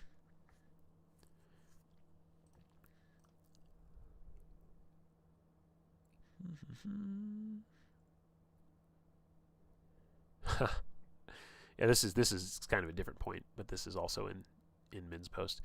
The group needs to have a decent ratio of flawed and traumatized to wise and stable. Another way to put this is, if everyone is too much flaw and puzzle, the team just won't work. He talks about a character he had that she was basically a white bread protagonist, morally incorruptible, kind, loving, hopeful, helpful, generous. She only worked because I knew the other person I was playing off of was dark and happy to throw one traumatized and fucked up NPC after another at her. Puzzle after puzzle for her to solve. So yeah, you kind of evaluate the balance. Yeah, exactly. Yep. Your detached character can stay at the tavern having a drink, and the rest of us will go play together. And so I say that glibly, but I mean it. Like, the rest of us will go play together. Because what you are doing is you are not playing with us. I've when I'm on my shit, I've called RPGs a form of divine play. Because they allow you to actually be things that you're not, experience things that you can't, be better than who you are, be worse than who you are. So yeah, that just, the concept just kind of hit me. It's like, yeah, you stay in the tavern because you're not playing in the playing, And then they can say, well, but no, I want to roll dice and kill goblins and everything. It's like, okay, well, now at least we know what to expect from you. That's fine.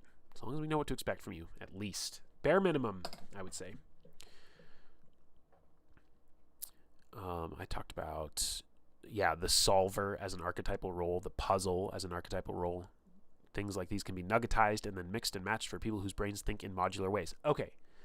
Actually, this was a really smart thing for me to say 2 years ago.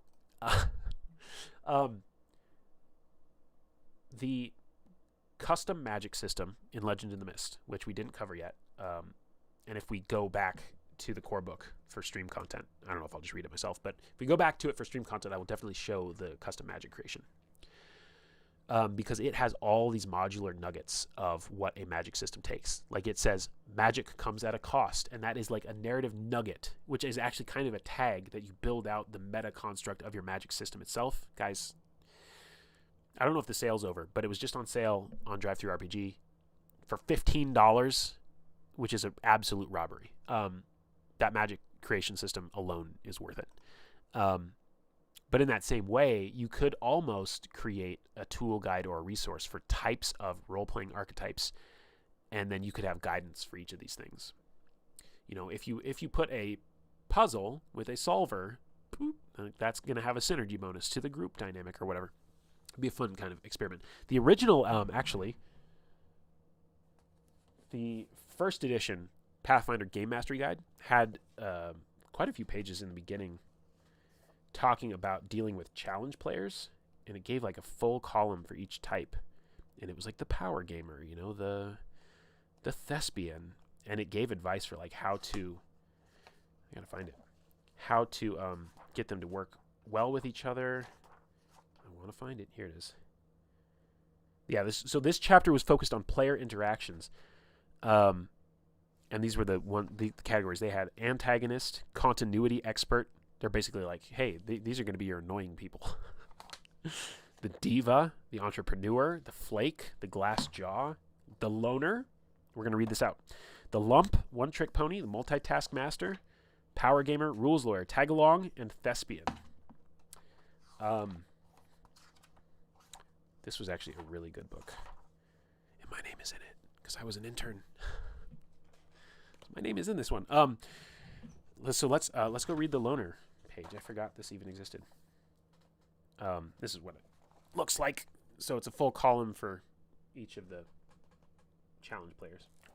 All text. We'll get back to chat here in just a second.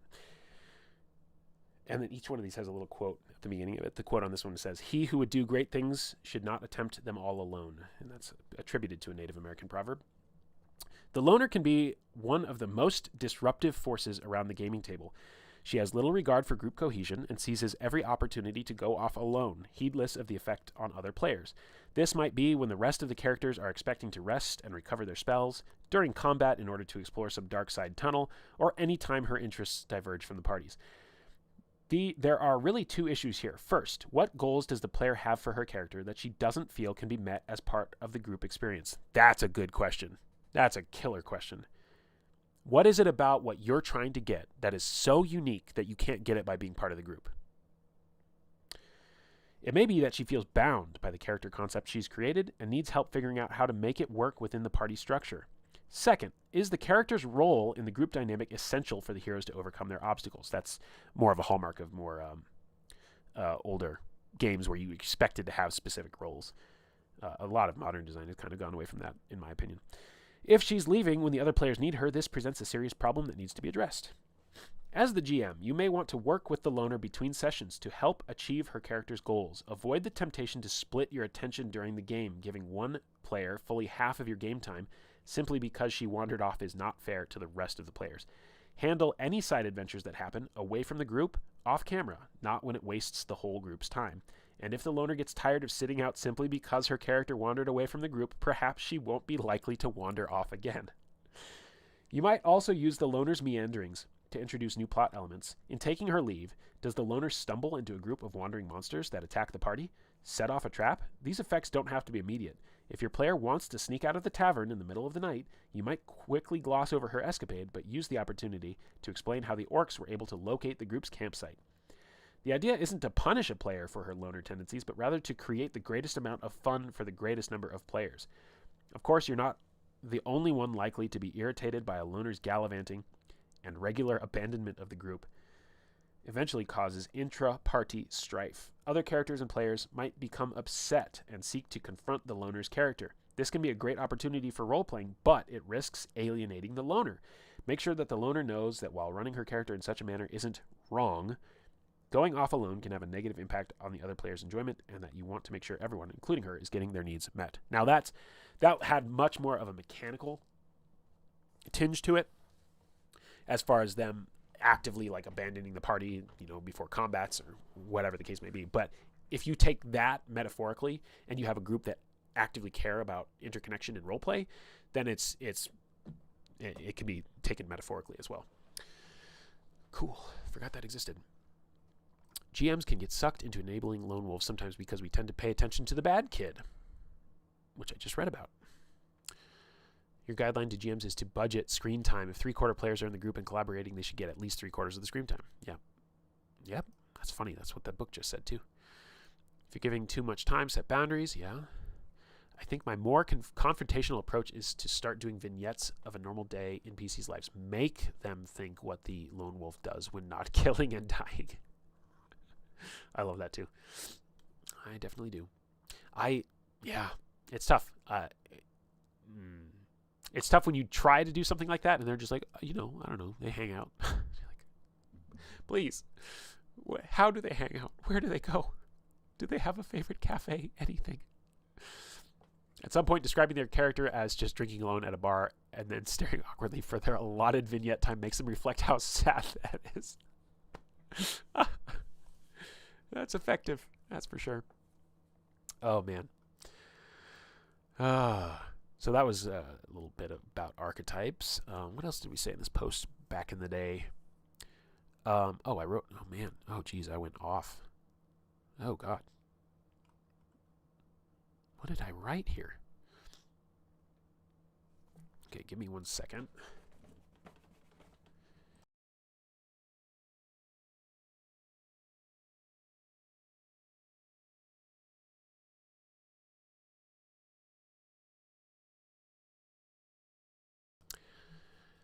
Okay, thanks for waiting. I wrote this post, and in all bold, I said, fixing a one-note character. I'm sure everyone's been here before. You thought your character was interesting and would stay interesting throughout play, but they start to fall flat. Why? Could be for any number of reasons, up to and including what Min said above about considering the party's social dynamics. Lots of attention out there, guides, builds, etc., to make sure you're filling the mechanical roles of the game, tank, DPS, healer, support. But like Min said, character can be balanced too. Think about any story you enjoy, any show, any anime. Casts are assembled to give variety and depth to each other. Now I'm going to tell the story of Maple and Flash Flood, apparently, is what I was going on here. So Flash Flood, I was inspired to make a secondary character that was more than just a human, or the sin of many ancestries, just a human with long ears, or just a human but short and stocky, elves and dwarves respectively. I think the lore behind Leshies is actually particularly badass. Paizo just chooses to make them mascotty, or have them serve to undercut tension, which I don't think is a great use of their genuine place in the lore. They are nature spirits, plain and simple, that are functionally immortal through their inhabited forms when in the capital U universe, formerly the material plane. Those forms can die. As such, they tend to be protectors of nature, and Flash Flood, my character, was no different. I set him up as the protector of the Selen River, a mysterious and aloof figure that interacted with pretty much nobody until he got wrapped up in the plea of the Deathhawks. That was a tribe in Sarkoris at the time. I said he was fun for a bit. Stoic, wise, a true war priest out on the front lines for 40 plus years. Then we had a fishing competition scene, and his stoicism and quirkiness lent itself to a good contrast to the otherwise jubilant celebrations, especially with characters like Twitch, who was a goblin, running around doing goblin things, running around, biting off fish heads. That event spun off into its own small mission, and he, along with 3 other characters, battled off a cursed Fey-type dude, but at the very tail end, Flash Flood failed his fortitude saves and ended up with a curse. Now, the curse was that he would be endlessly hungry and need to devour fish at all times, which was humiliating for him. He was the protector of the river, and now here he was cursed to wastefully kill and eat fish whenever he could. And by the way, they don't have to eat. They can photosynthesize, so it's like more insult to injury. So, I kind of sent him off the map. In a way, I was feeling I was done with him anyway, and wasn't sure if he'd even come back. Anyway, one of the other quirks of Leshies is that they like to change their names a lot. Seasonally, and usually naturey names, to be honest. So, pre-Flash Flood, he was Cold Snap. And as we were coming into autumn, I was thinking of our Fantasy Canada setting, and pictured leaves changing, maple trees, and autumn winds. Thus, Maple Wind. Also, I was reading Girl by Moonlight for the first time, and thought it would be fun to make a magical girl character in New Dawn. This was before they literally made a magical girl archetype. But I had this defunct stump of a character sitting out there in Flash Flood / Maplewind. But I dared to think, I wonder if I could pull off a full-on character change and have it actually make sense and tie into backstory. So when she came back in an entirely different form. Now, That's lore breaking. That isn't how leshies work. They can change names, sure. They can change personalities, like anyone else who finds themselves repressed or whatever. But I also kind of wanted to explore the queer space that Girl by Moonlight represented. And, although leshies don't have a gender, I thought I'd go all the way to having Maple shift from male presenting to female presenting. And it was only when I was partway through this change that I figured out the story reason for why. That, in a past life, leshies keep coming back. So their bodies can die, their spirits go back up, but their spirits can get called back down by a new druid into a new form. That, in a past life, she had let herself get sucked into her appeal, her visual feminine appeal, and her appearance to others. She let herself be flattered into a life of galas and parties and becoming some sort of exotic arm candy. She was basically an escort minus any intimate connections. And it took her away from her duty as a protector of nature, and she knew it. So, she repressed that part of herself and started to choose forms that reflected a more all-business approach to living. Forms that would not distract her with how she actually felt about who she was, which was someone truly beautiful and graceful. She just couldn't trust herself to not get sucked into the vanity of it again, and likely forgot why, leaving that all to her subconscious. So, that long and winding road, pieced together over months, is... That's a typo, I don't know what I meant there.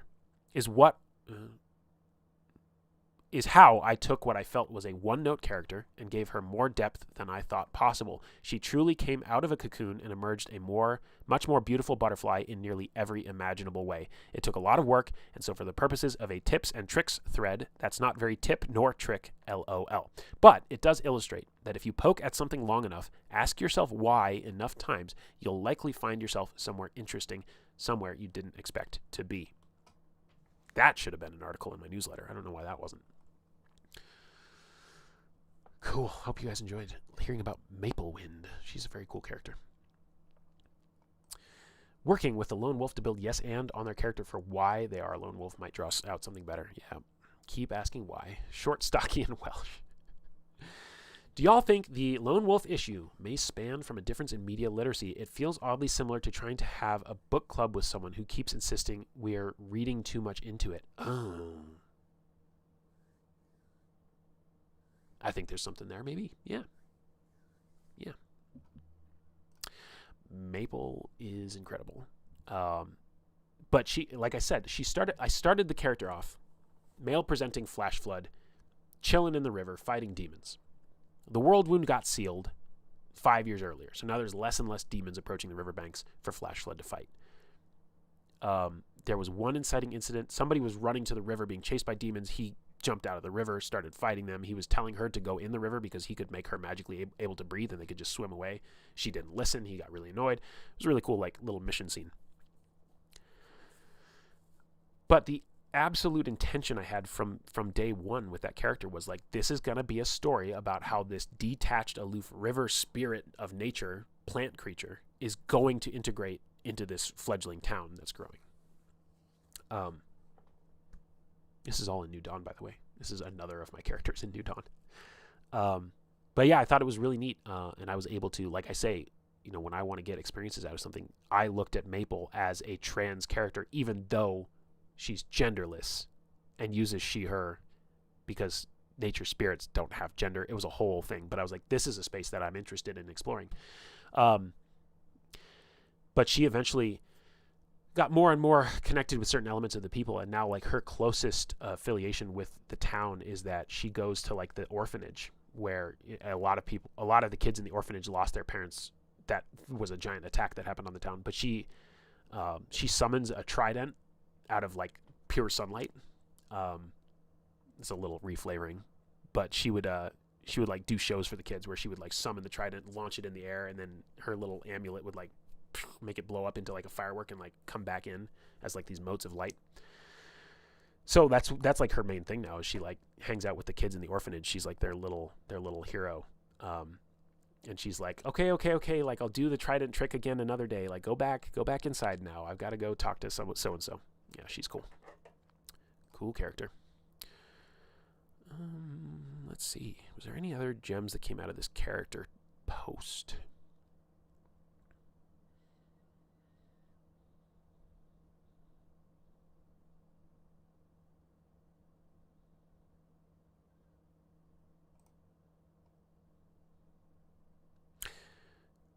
I think that might have been a lot of the main takeaways from there.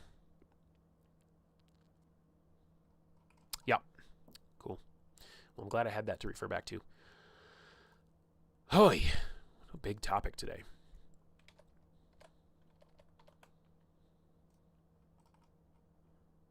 It's been fun, though. Been fun for me. Hope you guys have enjoyed it as well. I think we might be close to wrapping up, actually, because I don't know how much more I can. I don't know how much more I can contribute to this conversation. Yeah.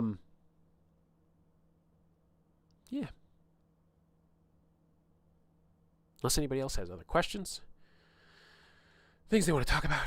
I mentally ran myself out there. Jeez. It's a good topic, though.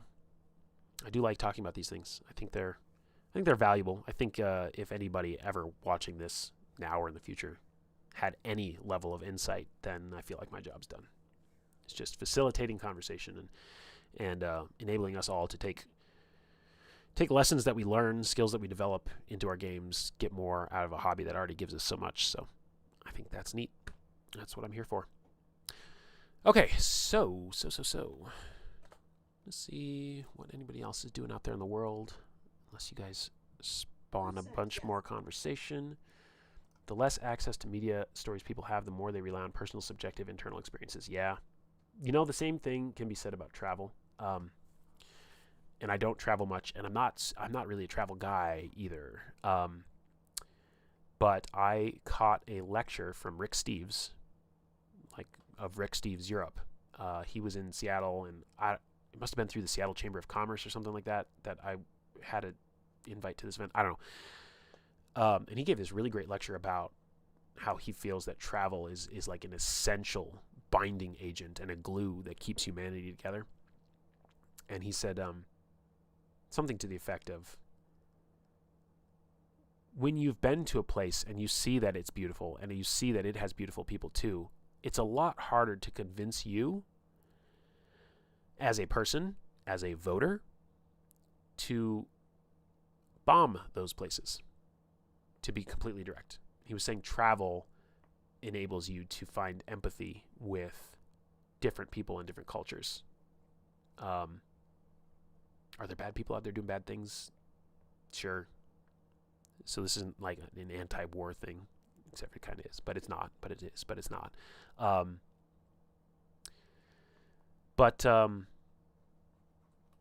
Yeah, and I've heard the same thing said about business, believe it or not. That if you have an international business and you have customers, clients, and facilities in other countries, you are also disincentivized from bombing those places. So, I'll try and bring this back to lone wolves. Here we go.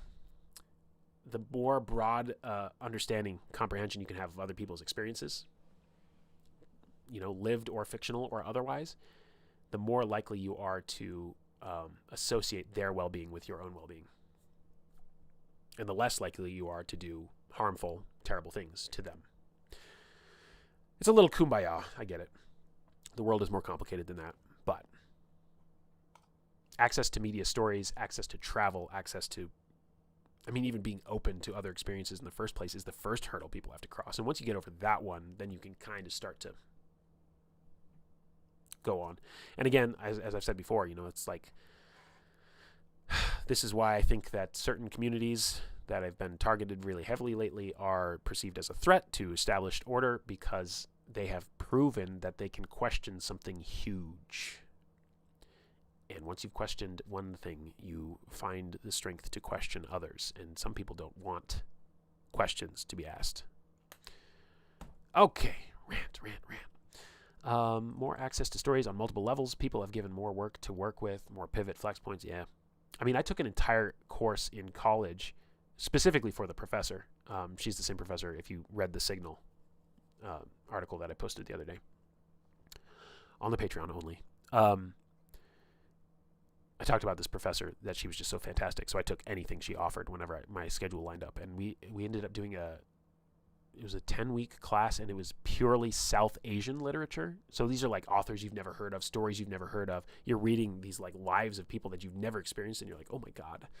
Like, I don't know if this happens to you guys. Do you ever feel like this, like kind of like panic and anxiety when you realize like the world is like too big? It's too much. There's too many people. There's too many experiences. There's billions of different brains out there, and it's just like, it's too much. I can't think of that right now. Like, that's gonna make my brain explode. So it gives me that experience sometimes. Benadryl did you in? Yeah. Well, we're still here. I was wrapping up, and then chat popped back off again, so we're good to go. 100% travel is also humbling. Yeah. Oh, yeah, it is. You learn not everything centers around you, your culture, your language. Yeah. So I was in Spain in 2012. And we were meeting up with my brother's friend who was teaching English in Spain. So clearly he was going to be like the guy. But for the first half of that 2-week trip, I was the guy. And I was the guy with 3 years of Spanish and one semester in college. So, but a lot relied on me being able to communicate when we were ordering food, when we had to like get a cab. We were taking a bullet train from Madrid to Barcelona, and we got to the train station, and it's like 6 in the morning, 5 in the morning, something ridiculous, because there's only 2 trains the whole day. And it's like, if you miss your train, like now you have a whole hurdle of like, how do you communicate in a language that's not your primary? And I was not that good. I'm worse now. But we got to the train station, and I look around, and all of a sudden I'm in a panic. I'm like, guys, do you know where my roll-on bag is? I was the only person who brought a second bag, because I was like, if somebody wants to check something to send home, then at least among the group we'll have one bag. So I was the one who had like the backpack and the rolling bag. And no, I had left it in the hostel, but I hadn't realized it until we had already walked the 50 blocks or however far it was to get to the train station. And we're like, oh God, like the train is going to be coming, and there are things in that I might have had like my documentation in that bag, I think. So we're like, okay, crisis, immediate problem solving time. My brother and I decide, okay, we are going to go sprint together as fast as we physically can. And while we are sprinting through the streets of Madrid in the dark at 6 in the morning, we are going to be trying to hail a cab. I don't know if there's going to be cabs out at 6 in the morning, but we're going to try. So we sprint out of this train station, and we actually come across a cab, and we pull it down. And now I have to communicate in Spanish. My Spanish level was probably like elementary school level. I had to communicate to the cab driver what was happening, where he needed to drive us back to. Once we got there, I had to make sure he stayed. I was had to communicate to ask him to stay there. Well, I ran up to see if the bag was even in the hostel still, and it was. And we got it. We came back down, and then I'm like, we need to go back to the train station. So I communicated all that. And man, the euphoria from being on that return trip back to the train station in the cab, knowing we were going to make it in time, that was an experience. And very humbling when you can't communicate. Like, geez. It was wild. It was fun. It was a fun trip. I think that's why I tend to like some mechanical guidance, so that people who don't have access to it can still learn to do it. Is this about roleplay mechanics, you mean? RP can be the media they haven't had access to. Yeah, that's a good point. That's a really good point. The statement about marginalized communities questioning the order is what sold me on you and your channel.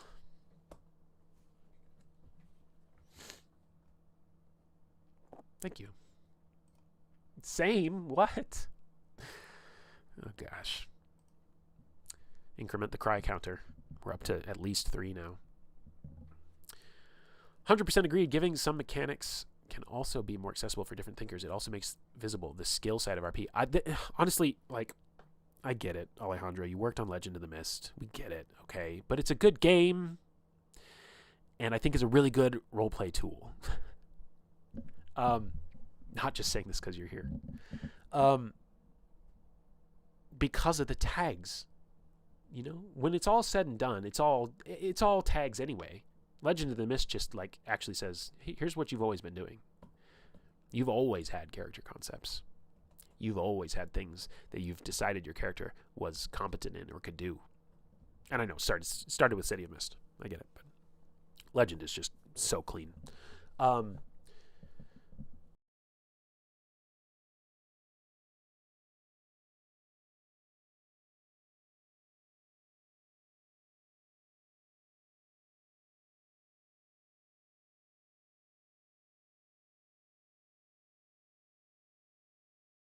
Phone. There. Okay, sorry. I unplugged my mic while I was fiddling with it. What was I saying? Anyway, yeah, I'm excited to see what happens with our play-by-post as I'm studying it.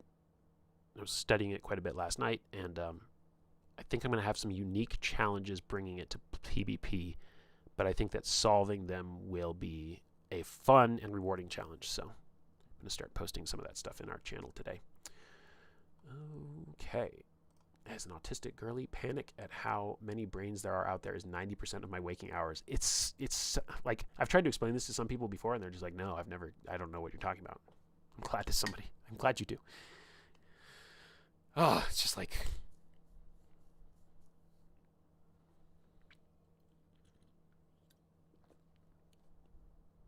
how many cars are there?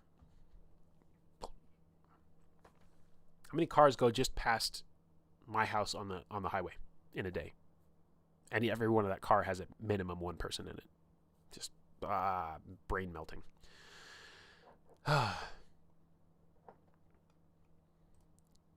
Quédate, por favor. I don't know what quédate means. Okay. Listen, I pulled it off, and it's a hero story. It's one of my few hero stories in my life, so I'm happy with it.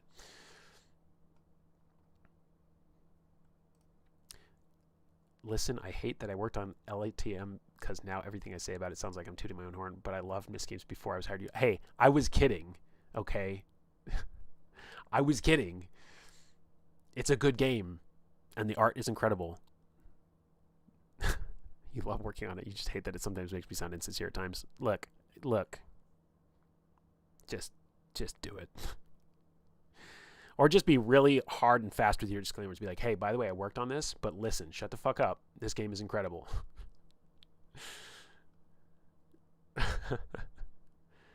Means stay? Yeah, I don't know how I communicated for the cab driver to stay, but it was not that elegant. I was like, whatever, necesito, and like explain I needed to go up and grab the bag, and I must have.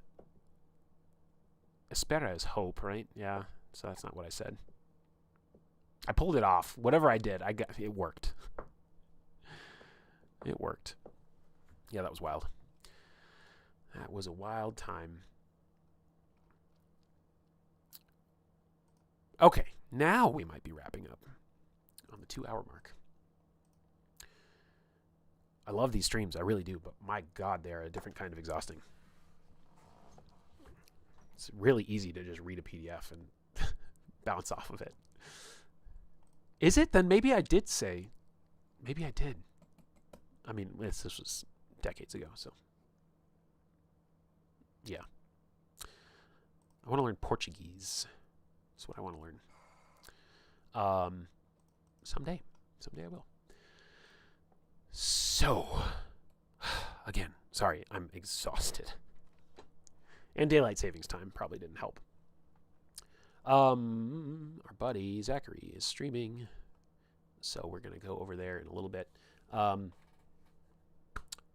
I just did that little quick 5-minute review of his little character design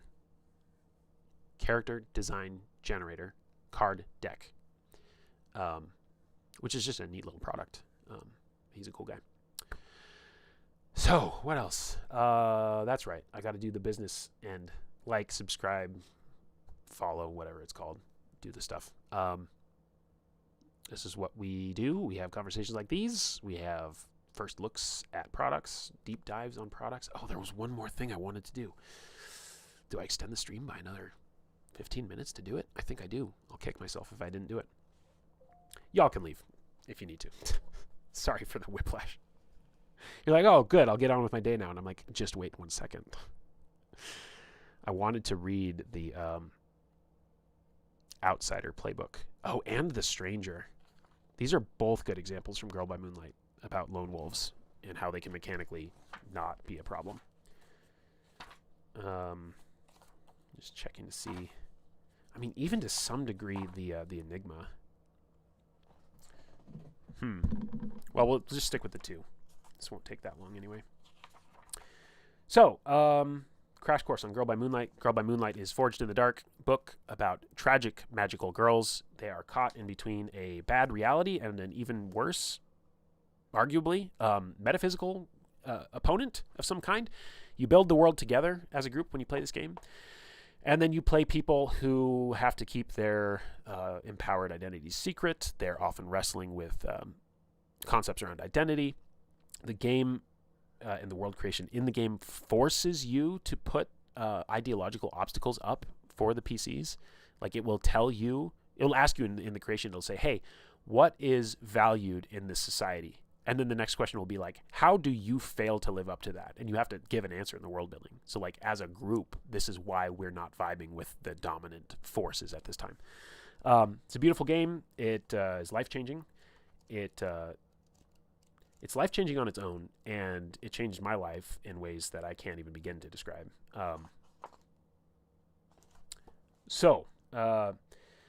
One of the playbooks in here is called The Outsider. It's a renegade with a troubled past and something to prove. Reckless, jaded, and combative, the outsider has an antagonist relationship with their allies. The outsider is in the fight as much to prove their superiority as anything else. Though they'll never admit it, the outsider just wants to belong and is nothing without their rival to square up against. So, there it is. When you play an outsider, you earn XP when you address a challenge with individual action or aggression. So each playbook has their own 2 keywords here. And one of their XP questions is, did you address a challenge with one of these 2 ways? This one is individual action or aggression. So the game is actually saying, I'm going to reward you if you go off on your own, which is an interesting contrast to what a more trad game was saying. Let none fall prey to weakness and show them what real strength means. So this is very much the lone wolf outsider from the that proves that I'm strong kind of thing that we talked about in the beginning. And then here's some prompting questions. What exactly are you trying to prove? That would be a great question for a lone wolf to answer as well. What is most infuriating about your rival? What weakness does your bravado conceal? Another great question. And if they say, oh, my character doesn't have a weakness, it's like, geez. If you go into an interview and they ask you what's your greatest weakness, you better have an answer. And you want it to subtly hint at that you're actually great, but you should have an answer. My go-to for the what's your biggest weakness in interviews is that I say, I am really good at leading by example, and I'm so good at it that I haven't had as much experience on leading through like imposition of rules and like firm guidance and like checking in and micromanaging. So I say that's my weakness, but I frame it as because I'm so good at leading by example.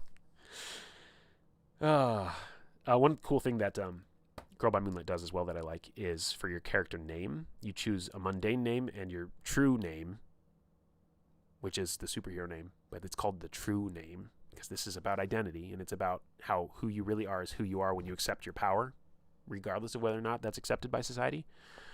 There's your queer theming. For your mundane name, it says choose a fierce name, an arrogant name. For your true name, choose a rebellious name, a villainous name. This is a wild playbook.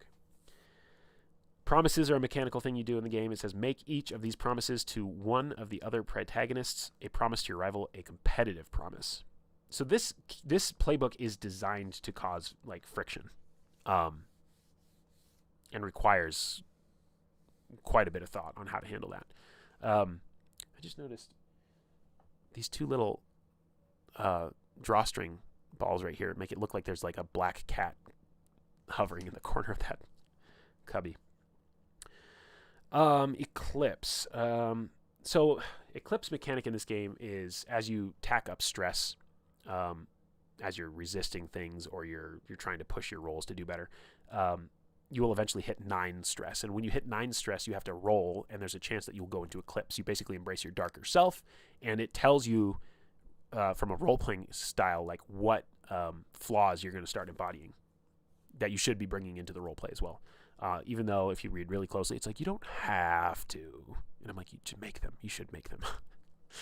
But it says, when you eclipse, your friends are leeches and sycophants who will never wield real power. The strong do not owe the weak an explanation. Pursue your goals in the most violent and cruel manner you can, doubly so if it would put your rival in their place. So, this gives you actually a mechanical benefit from having an antagonistic relationship with somebody in the party, but you talk about it all up front beforehand. So it's really great. You escape eclipse. There's always an escape clause, and it's always solved by the power of friendship, basically, but it's individual to each one. Your escape clause, when you see that your rival isn't intimidated by you and the two of you accomplish something together, you may choose a new rival. So with the push and pull there, this lone wolf playbook incentivizes you to be an antagonistic shit, kind of. And then it also says, but if you ever want to like reclaim your mechanical power, you need to like mend fences with your rival, and then you pick a new one. You just go down the party line. You're like, next. It says here, whatever kept the outsider on relatively good behavior before is no longer enough to keep them in check. Something has confirmed their darkest fear, that these are not really their friends, that they can never be truly accepted, and so they lash out. Since they no longer believe that being friends is possible, they treat the others as subordinates at best and impediments at worst. If you choose a new rival, this might mean a sudden change of attitudes or the beginning of a slow shift inside your character. Announce the change to the other players to give them opportunities to play into these new relationships. All right, and then it's kind of the mechanical stuff. There's a lot in here about specifically the rival interactions, but I'll just briefly see. Congratulations, you've been promoted to rival. Yeah. I'll see which ones are like less about the rival and more about the lone wolfy part. You always have a rival. That's a static ability. This one makes you reckless. I mean, recklessness is kind of a lone wolfish trait. When you make a desperate roll, you may choose to get +1 dice for the roll if you also take -1 dice to any resistance rolls against consequences from your action. There's an ability called Pathetic. You love it.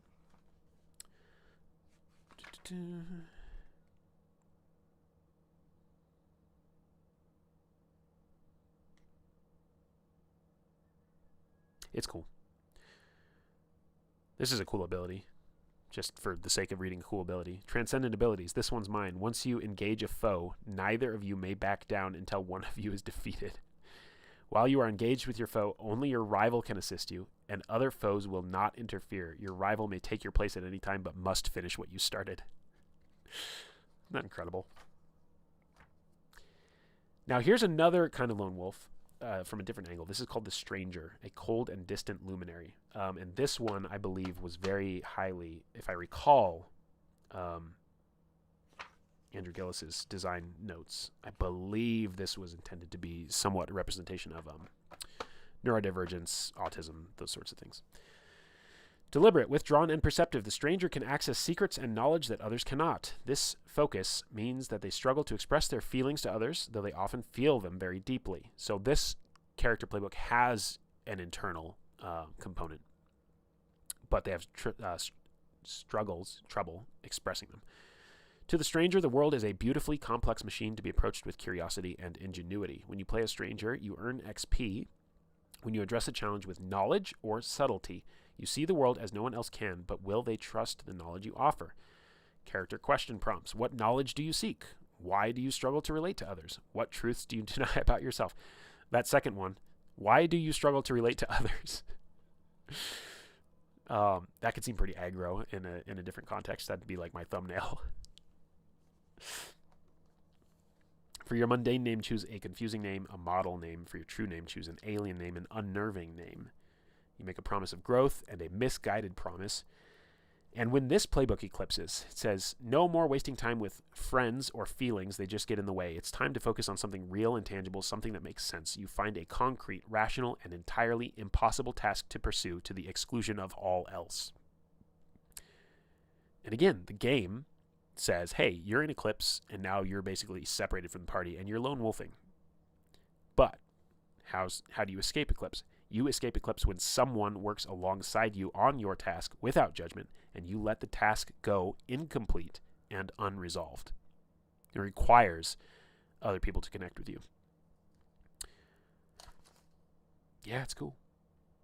It actually has, so its ability, there's a downtime action called Make a Connection that is very important to the book because that's how you get links, and links are used mechanically to survive. They give you bonuses and all sorts of good stuff. The special ability of, the stranger says you cannot make a connection or help a friend recover in downtime. When you roll obligation, always roll stars. When you investigate, take +1 dice. You don't have context for all of that, but they just literally cannot do the ability that does make a connection. Other people can do it with them, but they can't do it with the other people. So it makes for some interesting choices in downtime. Let's see if any of these other abilities are kind of lone wolf relevant. I mean, this one's cute. If a lone wolf did this, I would be happy about it. This ability that you can take is called Safe Distance. You can make a connection, the thing I just said you can't do. You can make a connection and help a friend recover by leaving anonymous gifts. When you do so, take +1 dice. If you watch them receive the gift, you can ask their player one question from their gather info list. Yeah, it's fun. The rest of it, I don't know, really applies to lone wolf type stuff. But it's cool. It's a cool game. It will get discussed at length one of these days. All right. Oh, this game cracked some eggs. Yeah, it did. I'm sure it did. Helped me. Because, let's see, I ran the first game January 1st of 2024. And the second game started May 1st of 2024. And June 13th of 2024 is when I was like, oh, there's some gender stuff going on. And that game helped. Character creation questions are probably the most efficient in terms of how easy they are to deploy versus how fast they can get people to think about stuff. Yeah. Yeah, that's true. Yeah, the rival thing doesn't go away just because you cleared it once.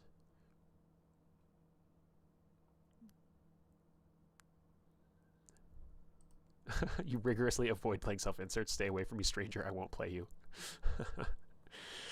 Io was a stranger. Io, did we talk about Io and Sebastian in the romance stream? I think we did. So yeah, Io was the stranger playbook.